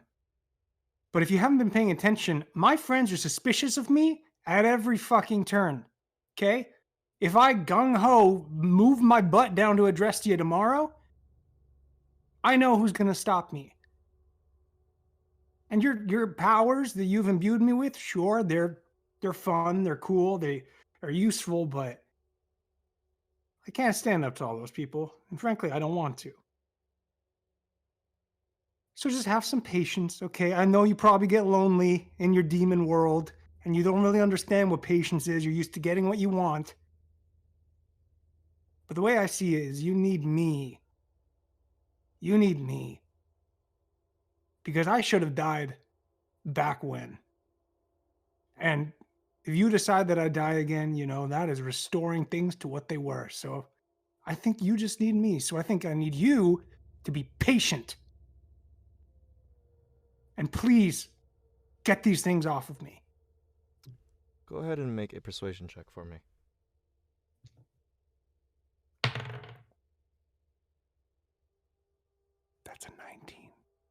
All right. He snaps again, and you feel the strength restored to your arms, a little wobbly, and to your legs, and you're able to move again. Poe looks so confident on the outside, but he is shaking, trembling on the inside. Well, you've convinced me not to kill you. For now. It's true, I usually don't have so many servants who talk back to me. It is pleasing in a way. But remember, Poe, you're only alive as long as I please. And Trust me, I Poe, haven't forgotten. you rely on your little friends and whatever else in your own strength. But at the end of the day, it's just you versus me. And who's going to save you from me, Poe? You will never escape my grasp.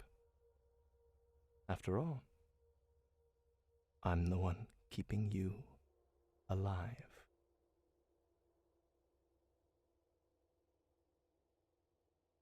Okay. Can I ask you just one last thing then? You have permission? What's the crown?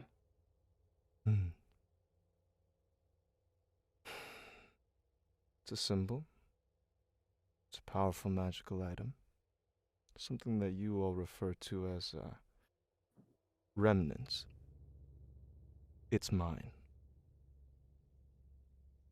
And I know you like to think you're a slick talker, Poe. You're not as good as me. Or many others like me. But if you wanted to be, if you wanted to be king, all you need is the crown. But for now, like you said, I'll be patient. You can take the crown whenever you want. On your timing. But you have been disobedient. And a disobedient slave needs to be punished. Don't worry. This brings me more pleasure than it brings you. He snaps again, and all of a sudden you start sinking into the ink. Sinking deeper and deeper into the black. Your vision is gone. You watch as the throne slips out of view with a and you get sucked down, and the ink filling your mouth, suffocating, unable to breathe as you keep dropping and dropping and dropping, and you think, okay, I'm gonna wake up. I'm gonna wake up. I'm gonna wake up now. But it keeps going, and you keep dropping, and you keep suffocating, and you don't wake up. And your fitful dreams do not end to give you rest. The nightmare persists.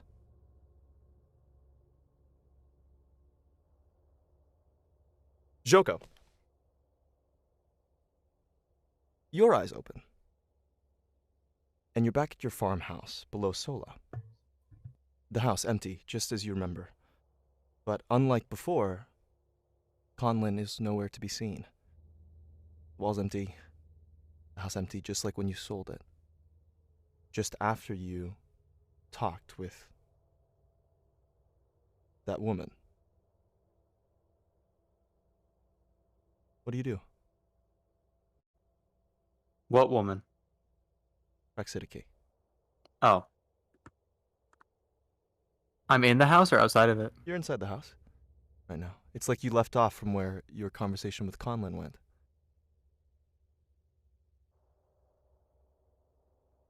I'll walk outside the front door. You go to take your steps and peer out the door, and all of a sudden, you're no longer in your house. The house is behind you, and you've stepped out, but you stepped out into like a twilight land. Long, tall grasses in front of you. These dark, haunted, almost spooky shapes shifting in the background in this wood. And you look up and the sky is twilight.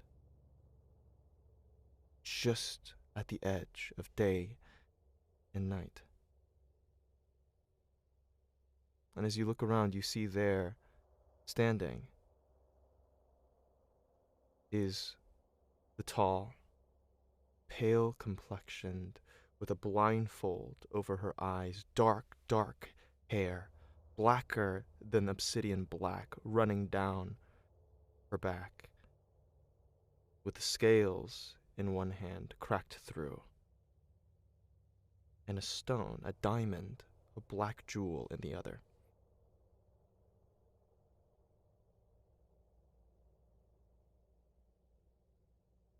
Yoko crosses his arms and waits.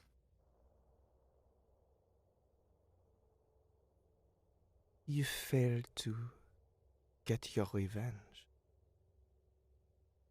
You failed to take the power I gave you. Didn't you, Joko? Am I dead? Does the Empire still stand? Do I still stand? You do. Because this doesn't end until one of us is in the fucking ground. No, no, no.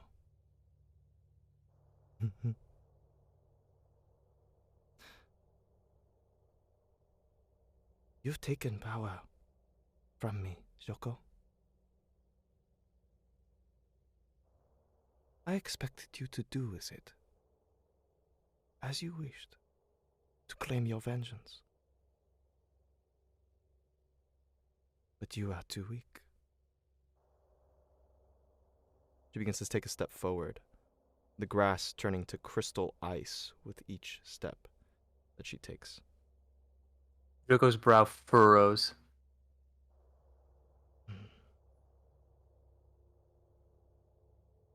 You stubborn arbiter of vengeance. I was right when I met you. You are certainly a good one. Become strong, Joko. You are weak.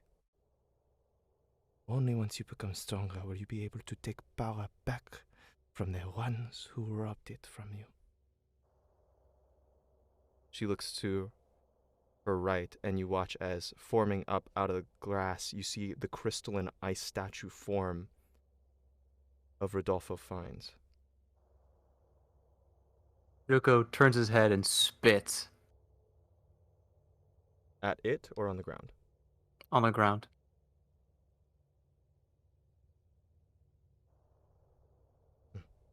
He looks to the left and forms another crystal statue. This time of Sejong, the current emperor. The third, Alucard. And then a fourth. This time, in front of the house. And you see the form of Conlon, your son. Take, Joko. Take your vengeance. Take my vengeance.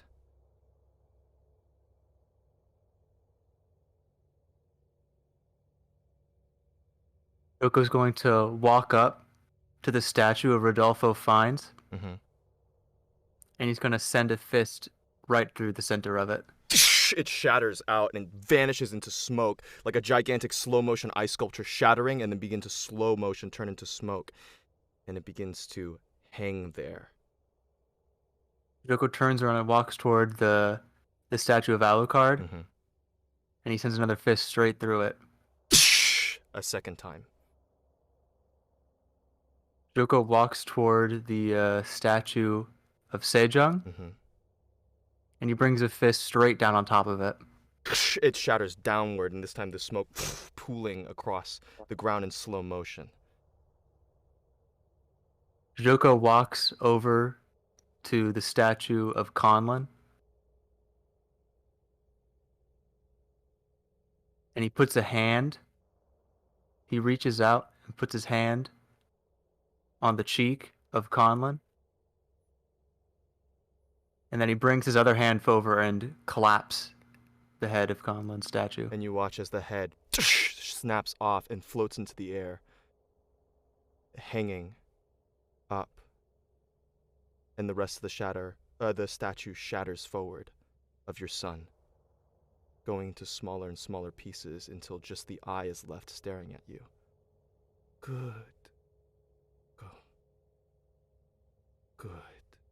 And you watch as all the smoke and the ice start coming towards you and start hitting, impacting into you, like as if the smoke and the glass is like all coming towards you and shattering and like absorbing into your arms, and you feel your arms and your body shaking as if you're filled with power, like you could do anything, like you could take anything down, like you could drop those islands from the sky. And as you do so, your arms, the center of them, they glow like a bright gold, and the smoke swirling about. And you see etched into your forearms on your left side the name of Alucard and the name of Rodolfo Fiennes, and on your right the name of Sejong and the name of Conlon, etched as if burned and cut into your skin. And she smiles. Become strong, Joko, and move forward. Take. And the entire place crystallizes into ice, and you feel yourself with this immense power. Not cold, but burning hot.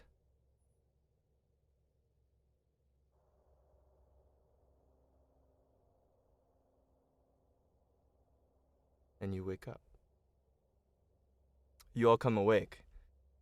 Joko, you awaking first at dawn's light. I check my forearms. Are they currently covered up by sleeves or by your bracers? I can't sleep in my armor, so they probably have the padded shirt over it, but I Sure. moved the shirt up a little bit. You move the padded shirt, and sure enough, etched into your forearms on the inside are the 4 names. I want to touch them. What do they feel like? They are still warm to the touch. Not painful,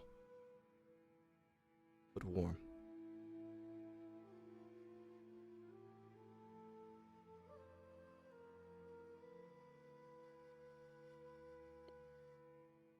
Joko's gonna put his sleeves down Mm-hmm. and then clench his fists and kind of flex his forearms. You do so. And where you'd expect the names to warp like they do when your skin moves, they don't. They don't. They stay there. Unmoving. Not unsettling, though. Not to you.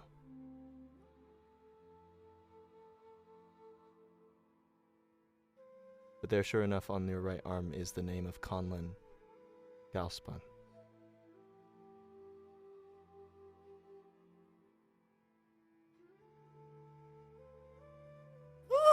Good morning. The only person Joko who's puts not his awake sleeves down. is Poe. You put your sleeves down, Joko. Oh. Oh, should we get going? Emeren's gonna make Would- breakfast. Is Poe still asleep? Poe's still asleep. Yeah. Daniel, I want to make a good breakfast and use our little attribution. All right, sounds good. You can go to make your check as you start yawning and collecting what you got and start making your breakfast. Go to make your tools check.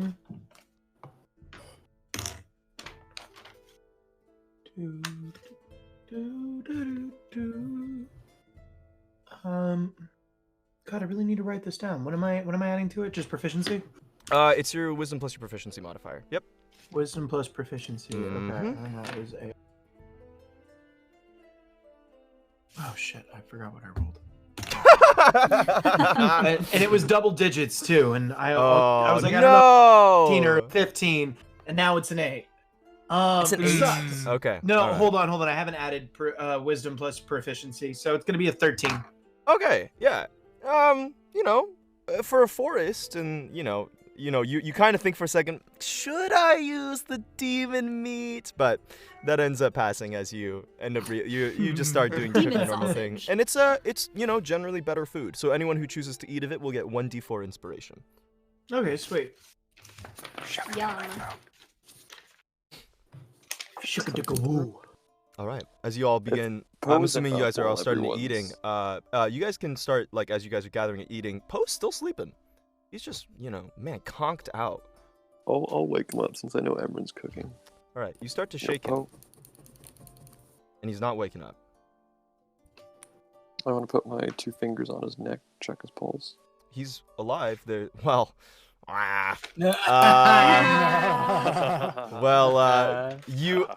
go ahead and make an insight check or medicine check for me. Go to make an insight check or medicine check for me. 3. Oh God. Did you say 3? I said 3. Man, dude, he is cold, and there is no pulse. God, Pulse. he might be dead. Joko, Yeah.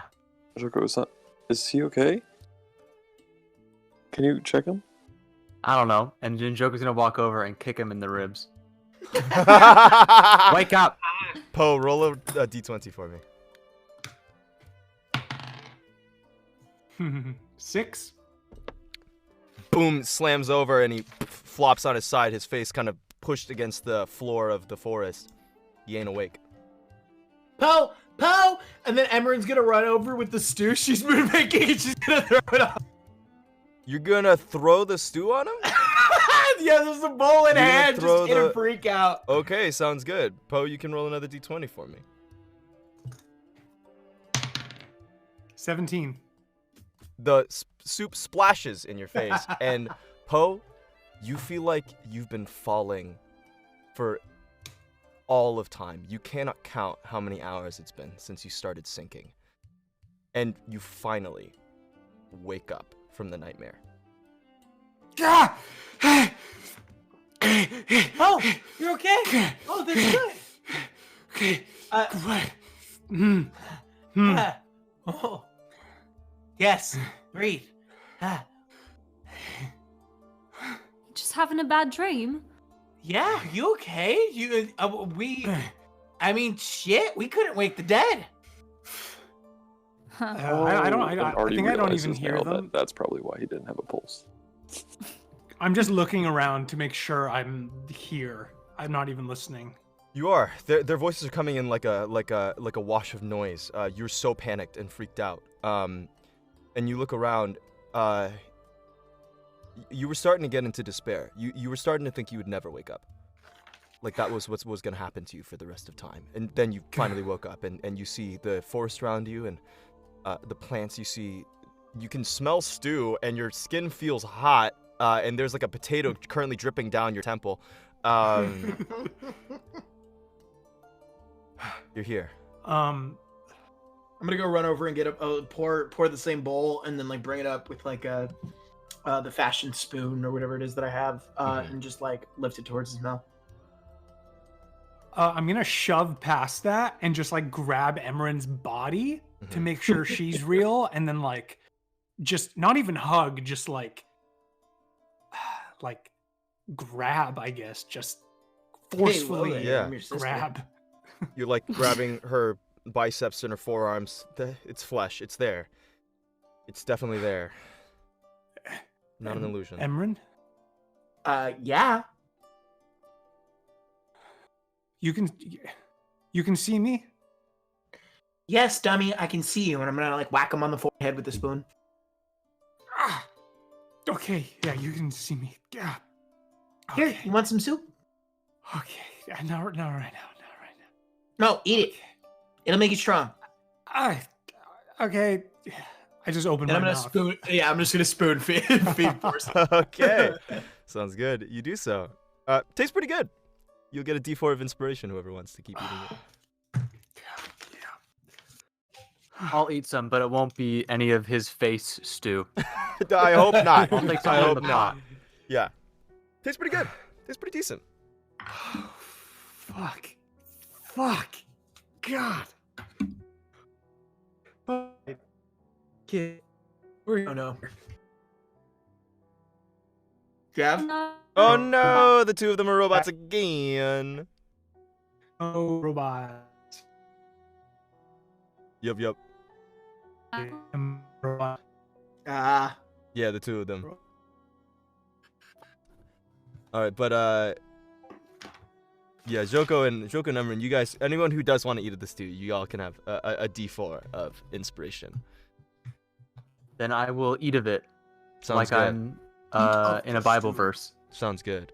Poe, I eat of it. You eat of it. I eat of it. I eat of the stew, and it nourishes me. Poe comes over Emran as he starts spooning the food into his mouth, and he hugs you. He embraces you. And then Fen also takes a couple of bites themselves.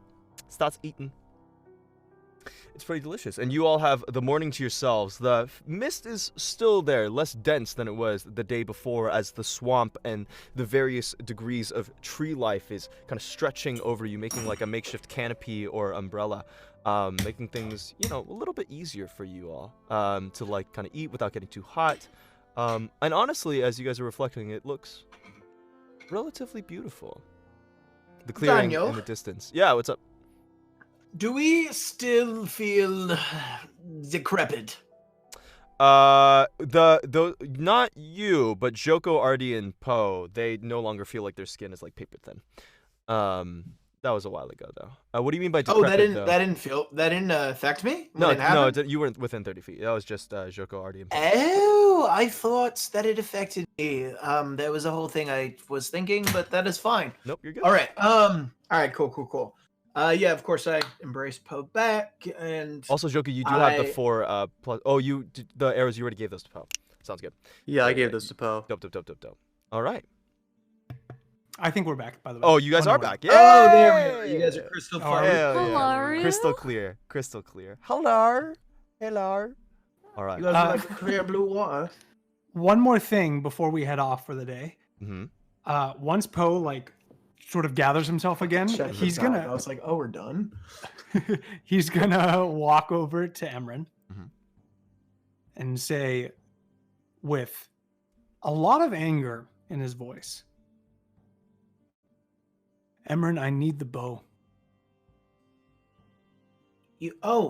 Like the gold magical bow? Yeah. But I I just know. figured out this cool new trick, and I'm gonna take it off. And unless this requires attunement, Daniel, stop me if I need to. If you need to, I'm gonna separate the bow into the 2 separate short swords and kind of like flip them about like nunchucks. Oh, have you not attuned to it? No, I haven't touched it. Oh. Unfortunately, you have to attune to it for you to separate it. For you to get the benefits off of it. Understood. Alright. Understood. No worries. You do spin it around though, and it's a little clumsy. Emran's not used to wielding something this big and heavy except for the rifle, but it looks a little better than she looked with it, like back in Sola. I've seen you not use it, and just trust me when I say that I need it. Oh, okay. Fine. Yeah, here you go. If it doesn't work out though, you let me know. It's a pretty little thing. I'm looking you directly in your eyes, and I just say, is this okay?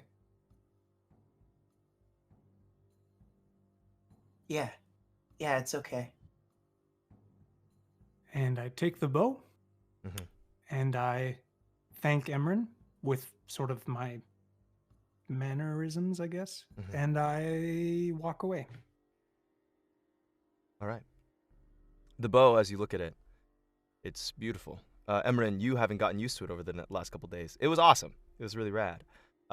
Silver surface, as if it was woven together with strands of pure silver ore, but it feels as light as gossamer silk and hardier than the hardest material that you've ever seen. Symbol of a star on the bow's grip, a 4-pointed star, and like before, no bowstring, but the ends of the bow, the front of it, is just razor sharp like a blade. I'm gonna take the next foreseeable amount of time. I'm not gonna talk to anyone. I am very determined to learn everything about this bow, attune to it, do whatever I need, maybe even ask Artie a question or two about it, but I am obsessed with this bow. Sure. Right now. I'll say that you can take the morning hours. Oh god, this hurts. I'm gonna when you see it, Gav, you'll understand why. It's beautiful, the stats on this thing. I'm gonna take you have the fucking you have the non-disadvantage, that's why. Anyways, enough meta. I'm gonna take off the quiver. It has 20 arrows inside of Gav. Okay. And I'm gonna hand it to you. I'm gonna say, okay, so or I'm gonna walk over because you're already doing your own thing. I'm assuming you like jet it away right quick. While you're kind of in your own space, I'm gonna drop it next to you. Be like, hey, okay, so only thing I've really figured out, and Daniel, I'm dumb. I actually did attune to it, but we don't need to re-RP anything. You did. Okay. No. Okay. Yeah, because I remember. Then you did split it apart, and you were able to twist it around like the two blades. Yeah. Sweet. Yeah. Cool. So I'm gonna be like, okay, so one thing you're gonna figure out real quick, even just by looking at it, it's not broken. There's no bowstring. It's magic. You just take the arrow, you notch it like you would any other bow, and you will feel attention to it, even though there's nothing there. It's really freaking cool. There is some magical capabilities to this thing. Things that I feel limited. Use them very, very wisely. I have not used them yet. I do not know what they do. But I know for a fact that there's only a couple times that these can, so only in the most extreme circumstances do you use these abilities. We are talking godlike abilities on this freaking thing, man. Okay. All right. So here's a quiver. There's 20 arrows in this thing. Use them wisely. What I was planning when I got back to town, which I suggest you do the same, and I can go with you and I can help you shop, whatever. This thing feels like it can take something nicer than these shitty little arrows. So I was thinking about having some made that maybe even carry a little bit more weight to them. That's what I would recommend you do. I mean, this thing packs a punch, so it could probably take a lot. Okay. All right. Thank you, Emran. Of course. I mean, I've seen the way that you use things like this. I know you'd be able to use it better than me. So you're right to want it, and whatever it is that's going on. What is going on? Why do you need it so bad? What's up?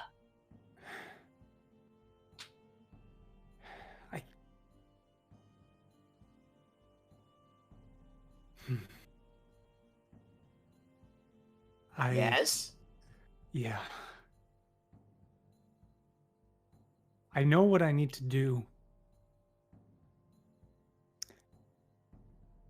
And I need you to trust me, and I need this bow. That's what I'm going to say. I'm going to insight check the fuck out of that. Absolutely. Please do. Oh, baby. Natural 19. Natural 19. Poe. Plus... Oh, I add nothing. Cool. 19. Poe, what does Poe seem like? Angry on the surface, incredibly frightened on the inside. You don't get the feeling that this has much to do with you. or the group. Let's say that. And does he seem genuine, or does it seem like he's lying in any way when he says he needs the bow? He feels genuine with that for sure. He feels genuine, Emran, but perhaps maybe he isn't letting you in entirely, but you don't think he's lying.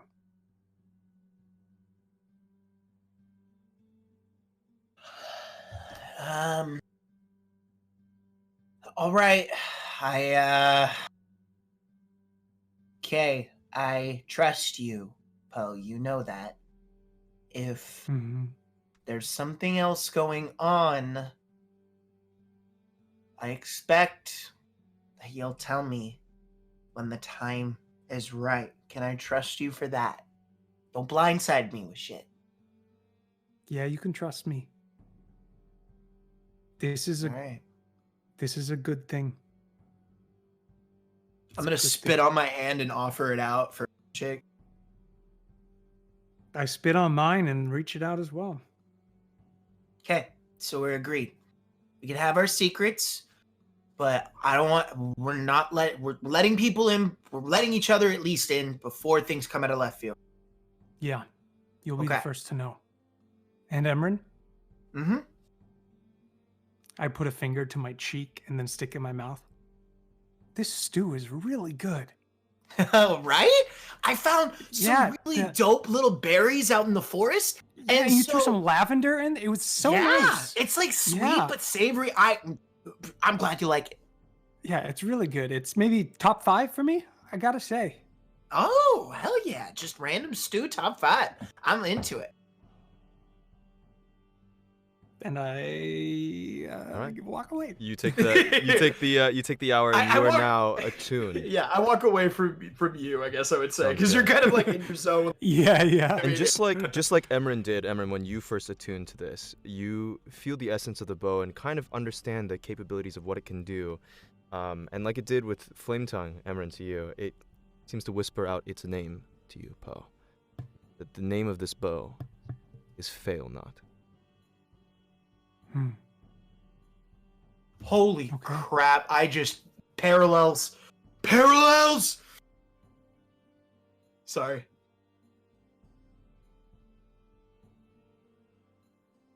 All right, and with that, you all take your morning. Do you guys want to start trekking back to the stump again? I think so, Yes. yeah. All right, sounds good. You all pack your things, kind of noticing what's going on. And Poe, you want to start giving me a survival check again? Or anyone else for that matter? Yeah, you know what? I think I'm still too obsessed about this. I don't think I'm going to take charge on it. Or does someone else want to try and lead themselves back through the wood back to the stump?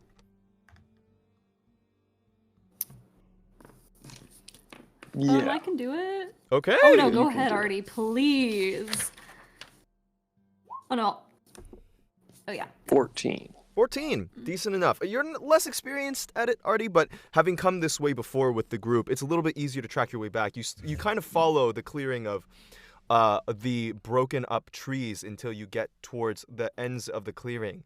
And there, as you get closer, you're not quite at the huge, gigantic, like 100, 200 feet across tree stump yet, but you get closer and you do see that little fox with the blue tip on its tail, kind of waving through the air, looking up expectantly at you all.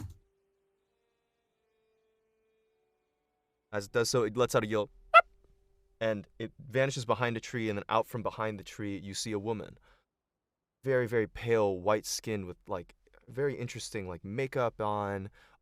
You're able to fully see her for the first time. This kind of white, light pink, and blue kimono, and then multiple tails behind her. A beautiful woman, like possibly like some of the most beautiful that you've ever seen. And she looks up at you all. So, was it successful? Demons are gone. She kind of stares into you. You're not lying. How many of them? Who?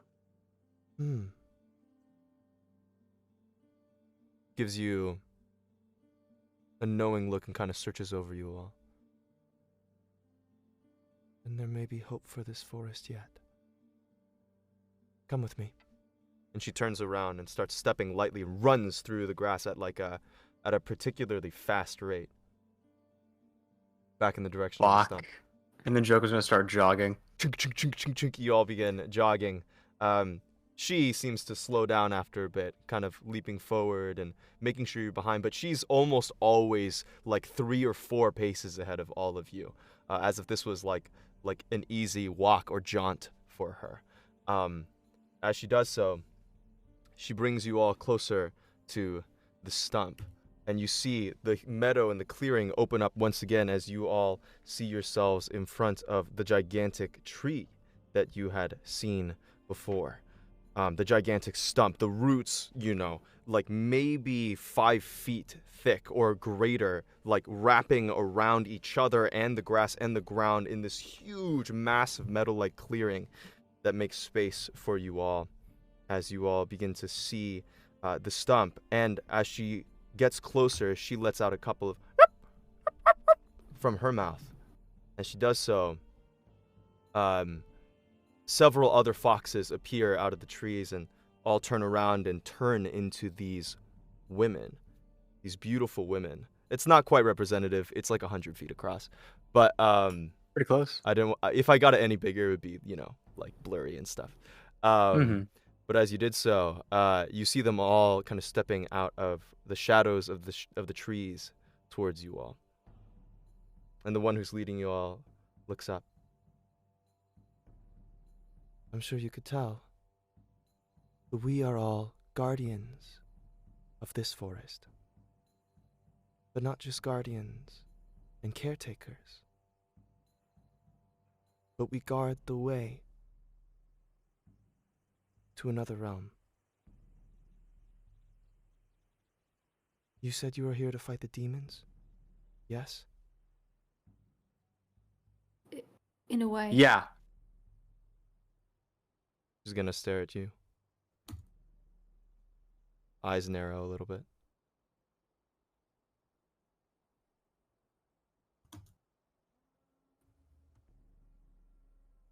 Full truth, why are you here?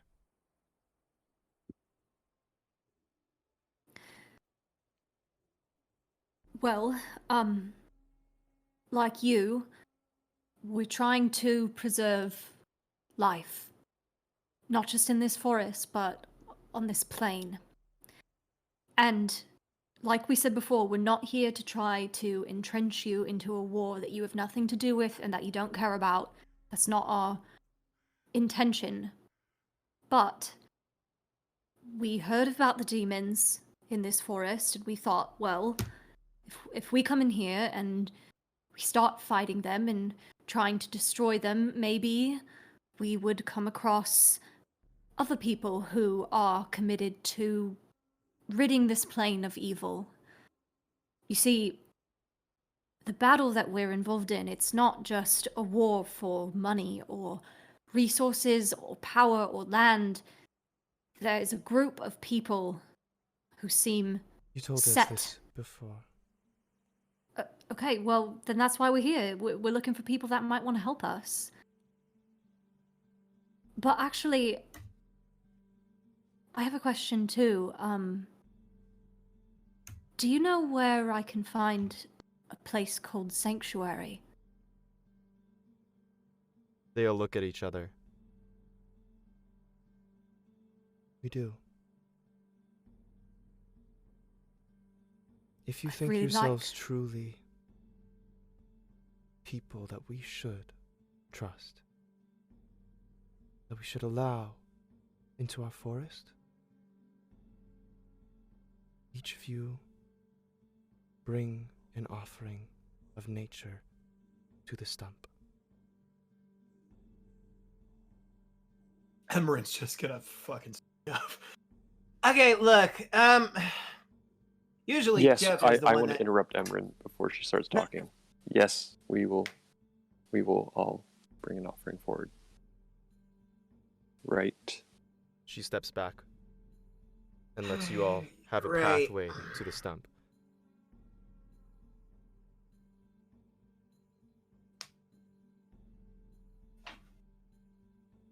Okay. I will walk forward, and I have a component pouch. Okay. There has to be something in there. I'm sure there that is. like at least pretty, or like incense or something. I'm looking, just like briefly gonna look through, see if there's anything specific I can grab. Sounds good. Take some out. Anyone else want to bring anything forward as Artie is looking through his component pouch? I guess I'll bring my suit forward. Okay. All right. You have a little bit of remainder in one of the bowls that you didn't Yeah. quite clean out. And you place it on the tree. A couple of them give you a quizzical look, but they don't stop you. Okay.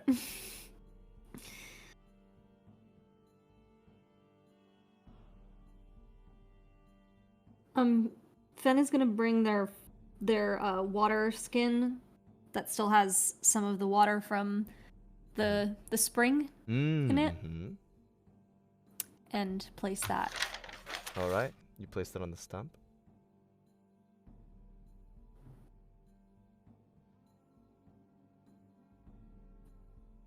Ooh. Yoko's gonna walk over to Artie and pull out a jeweled dagger. He's gonna say to Artie, "This is from, like, the fucking earth, right? Does this count? Like jewels and shit? They're from the ground, right? And metal? That's the fucking ground. That counts. Are you sure? Yeah. I mean, it's from the earth. I'd count it. Okay, I just don't know. Fuck. All right. I mean, I think it's good. I'll walk over, holding it by the blade, facing towards me, so they don't think I'm gonna stab the stump. And I'll place it a couple near of the other them do offerings. start to growl as you get a little closer, but you place it down. And I put my other hand, like, palm up, and then place it down, and then walk away. All right, and you place it on the stump.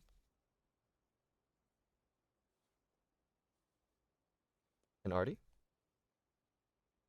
Was I able to find anything in my component pouch? I'm sure you're able to find like petals of flowers and such. Yeah, Things that are just something like a little petals of flowers, or maybe like I'll put some like incense around it to make it smell pretty. Right.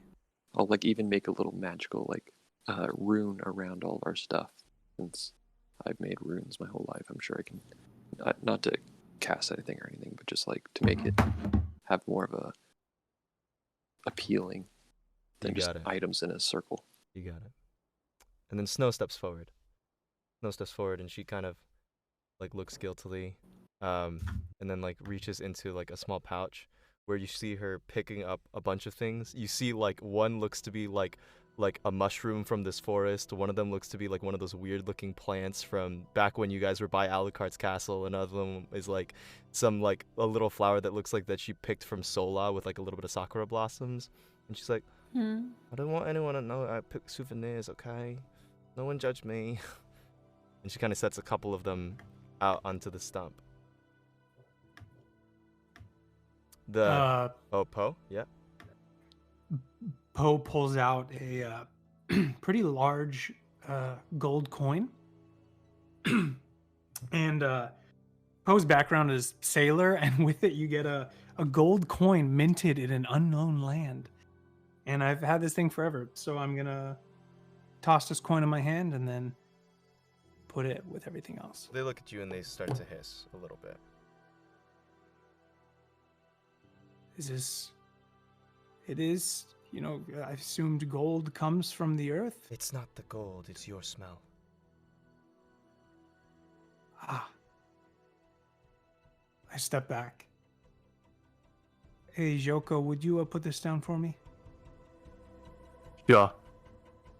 Joko's gonna Thanks. walk up with the coin and put it in the pile on someplace that makes sense near Artie's rune. Gotcha. You hear a message in your head directing you, no, the other side. The other side's better. We'll even out the image yet. All right. Yeah. and you Okay. do Sure. so. And he just puts it down. And you watch as the women, kitsune, all of them begin to step up onto the stump. They run up the sides, all of them, all at once, towards the gigantic portion of the stump, as they all set on each side. And they look at one another, and they say, "May the Feywild judge whether or not your offerings are worthy." And they reach out to each other, and you watch as they all begin to hum and sing in unison in front of the stump. All right. I'm going to be rolling a D100. Oh boy. Wow. You watch as from the base of your offerings, a golden light starts to spill out over the surface of the stump, like a straight, beautiful line, just creating this like huge line across the whole series of the stump, and it pools out down below and stretches out in front of where the roots are, in front of you all, in the meadow, in the grass, and it pools up into this gigantic, golden, gilded door, a portal of light that stretches up, and it gives off the most amazing scent of fresh rose and a little bit of like almost like a jewelry shop, and the stew that you drank this morning, and a little bit of the sense of Sola and where you were in the swamp at Alucard's castle, as all the scents from things that you remember from these places are coming together and forming up and combine at the top, and like liquid gold pouring down, it forms this shimmering veil, a sheet in front of you. As they all are humming and speaking in unison, singing. And one of them turns as the rest of them sing and looks at you and says, "You've been accepted. Go." Ooh, I'll turn to accepted. That him. sounds so official. I'll turn to Emerin and say, "You ready to learn more about different planes?" Huh? Oh my gosh! Yes, And yeah. then I'll start walking forward. Oh, I'm giddy as a fucking kid in a candy. Just whoop, right behind him. All right, you just start dashing in, super excited as you begin walking forward. Everyone else? Fen is gonna reach out their hand to Snow, Mm-hmm. and if she takes it, Fen is gonna walk towards the door with her, hand in hand. Okay, she does. She looks, she's like, "I've never seen anything like this." Get ready. I have a feeling this is gonna blow your mind. "I hope so." And you all walk through the portal.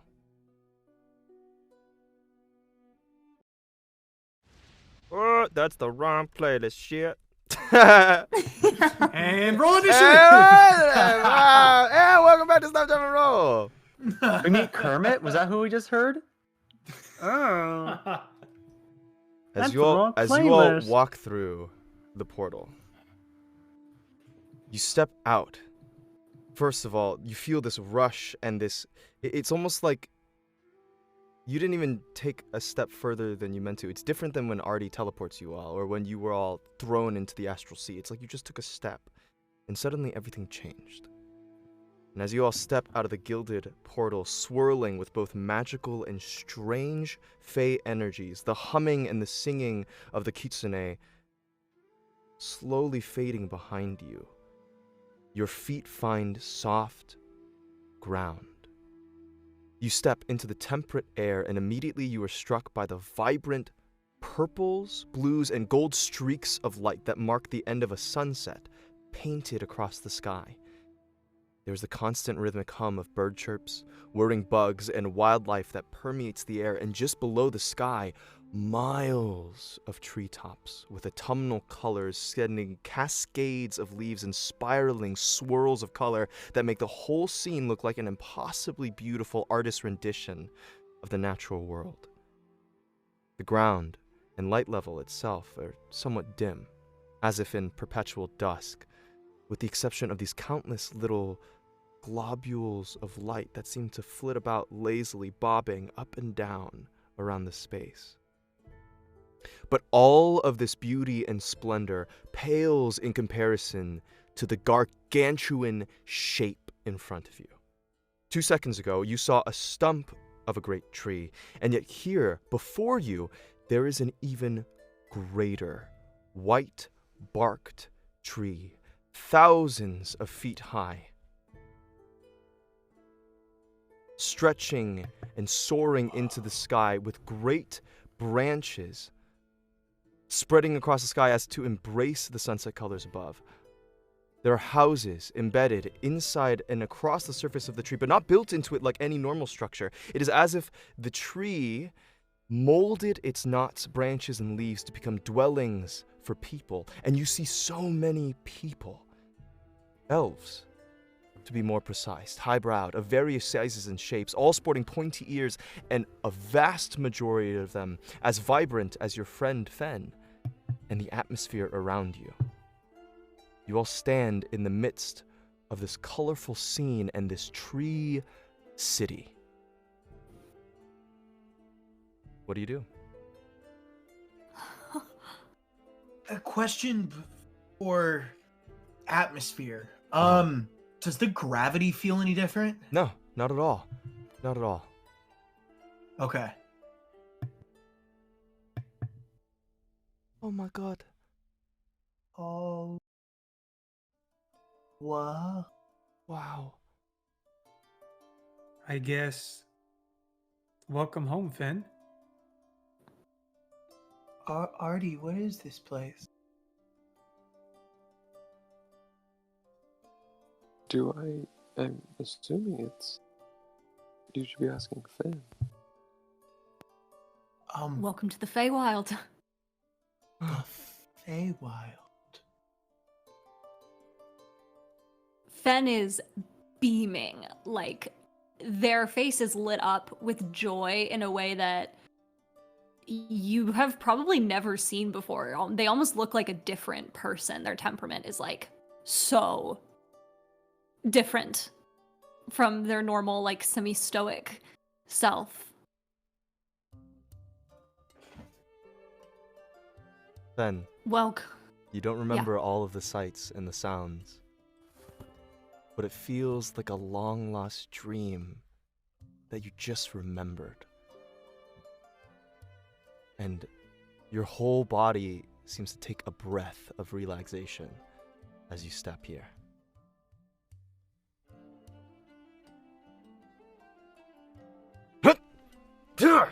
You watch as in the distance, around the grass level around you, the tall, radiant grasses kind of glowing with the little globules of those flitting, bobbing up and down lights.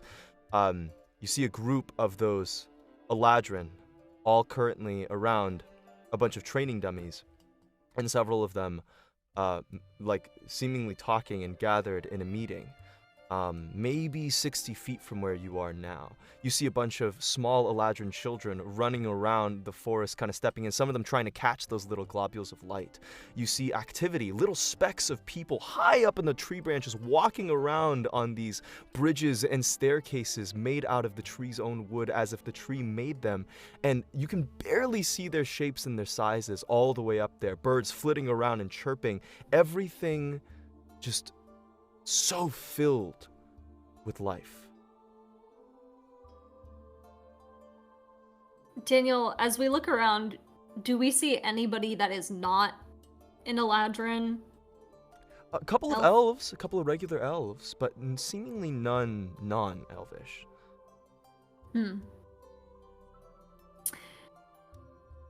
Right, Can I turn around and see, is the portal still there? You look back behind you, and the portal is gone. I'm gonna need to get us. Well, So it's been a while since I've been here. I don't really know particularly where we're supposed to go, but I can tell you that I don't think that the people here are going to be used to seeing humans and halflings. So we're probably best if we just sort of lay low. You feel me? Yeah. Yeah.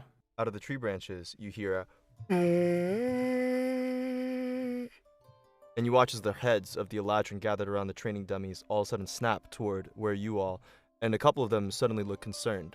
They look to one another, and they begin, a couple of them, grabbing bowstrings, grabbing weapons, and start walking over in all your directions. I'm gonna step out in front of the group. Whoa, sorry! Hello! Hi! We're not here to mean any harm. We're friends. You hear the tension of bowstrings. Fen, can you, Yeah, I'm working on it, Artie. I'll put my hand on them and cast guidance? I don't know. Mm-hmm. Okay, do it a little faster. Okay. They watch you cast magic on her and then on them, and you hear a couple of them more start notching more, and then they all start like looking at you, fierce gazes from the summer Eladrin who are all looking at you. A couple of the springs kind of like looking around. The kids who are playing with the globules are like looking curiously and going, "What is that? Who it is?" And kind of looking all around at you. Fen is gonna put both of their hands up in sort of like a surrender position and say, "Hello. My name is Fenyaris Beravan. I was sent here to find sanctuary. These are my friends. They're accompanying me." There's a murmur through the crowd, and you watch as the rows of these bow rangers all staring at you. Suddenly, some of them look back, and there's a little bit of a ripple through them as a lone summer Eladrin with long golden hair steps forward. Stand down. And you recognize the man who saw you in the glade yesterday in the material plane. Fenyaris Beravan. Hello. And friends. Welcome to Sanctuary. Thank you. I'm sorry we came across your friends earlier. I want you to know that we buried them and we laid them to rest. The couple of them murmur around at each other, and the captain looks at you with a pained expression.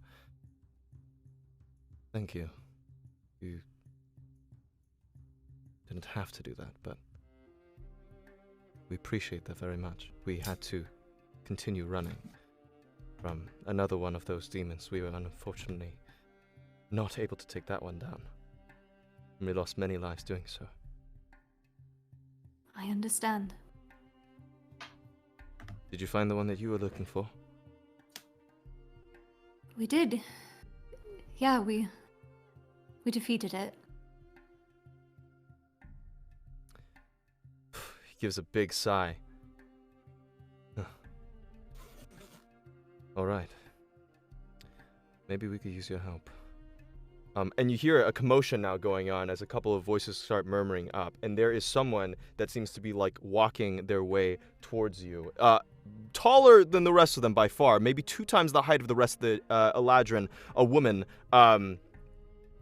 with this large like staff that has a blossomed like flower bouquet almost like tip. She seems maybe elvish, except her features are so much larger and just incredibly sharp cheekbones and these gigantic like eyes that kind of like pierce through you as she steps through and waves aside all of them, and all of the Eladrin who had their bows drawn just all shift to the side at like the slightest movement of her hand. And she looks out at you all, and her voice echoes with like this quality as if she's speaking through a loud speaker. What business does a group of material planers have here in our sanctuary?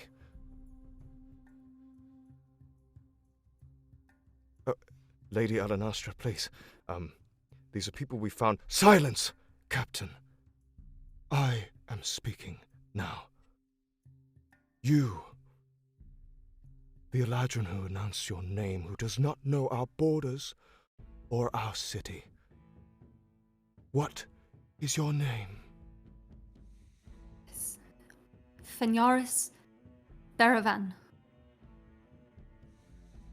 Paravan. She sneers. An accursed name, but one who has returned.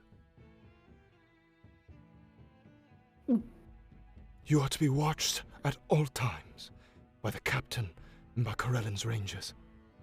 I will seek counsel with the council of the Elderwood. Bind them!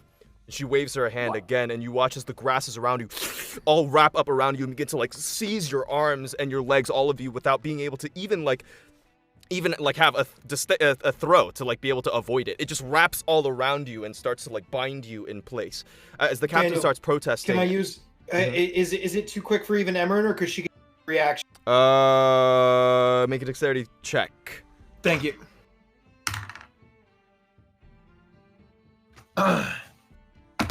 Okay, well that's an interesting natural roll, but with reliable talent. This is just dex check, not a specific skill well, check? I guess it isn't. Yeah, you don't have a reliable talent because you don't have proficiency in dex checks. Okay, Yeah. heard that. Okay, so then that's gonna be a 7.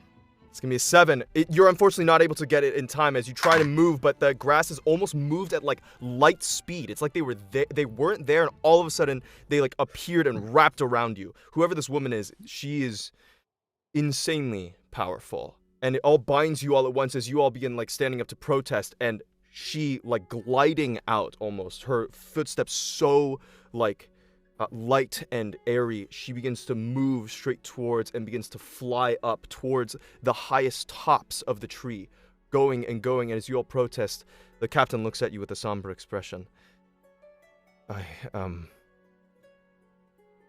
You must come with us. For now. All right. We're not resisting. Very well. And it would do you good to not. Outsiders are not very trusted here, but I think you are one of us. And I think you've made your way home. And as they begin escorting you, that is where we're going to end our game for today. Oh.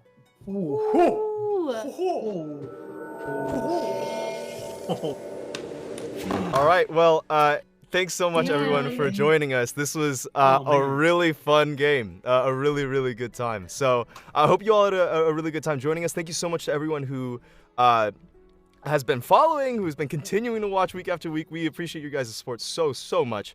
It is honestly crazy to us that people even want to watch this, so that's amazing. Wanted to shout out a couple people who followed during our stream today. Wanted to shout out Ali Jean T. I didn't do you last week, so thanks so much for following. Bochi Mochi, EmiJams33, JDAC001, and Achu, bless you. Thanks y'all so much. We'll be back at this again next week to see what happens in the city of Sanctuary here in the Feywild. And with that, that is it. Thanks so much for joining us. This is Stop, Drop, and Roll. Signing off. Bye-bye. Bye.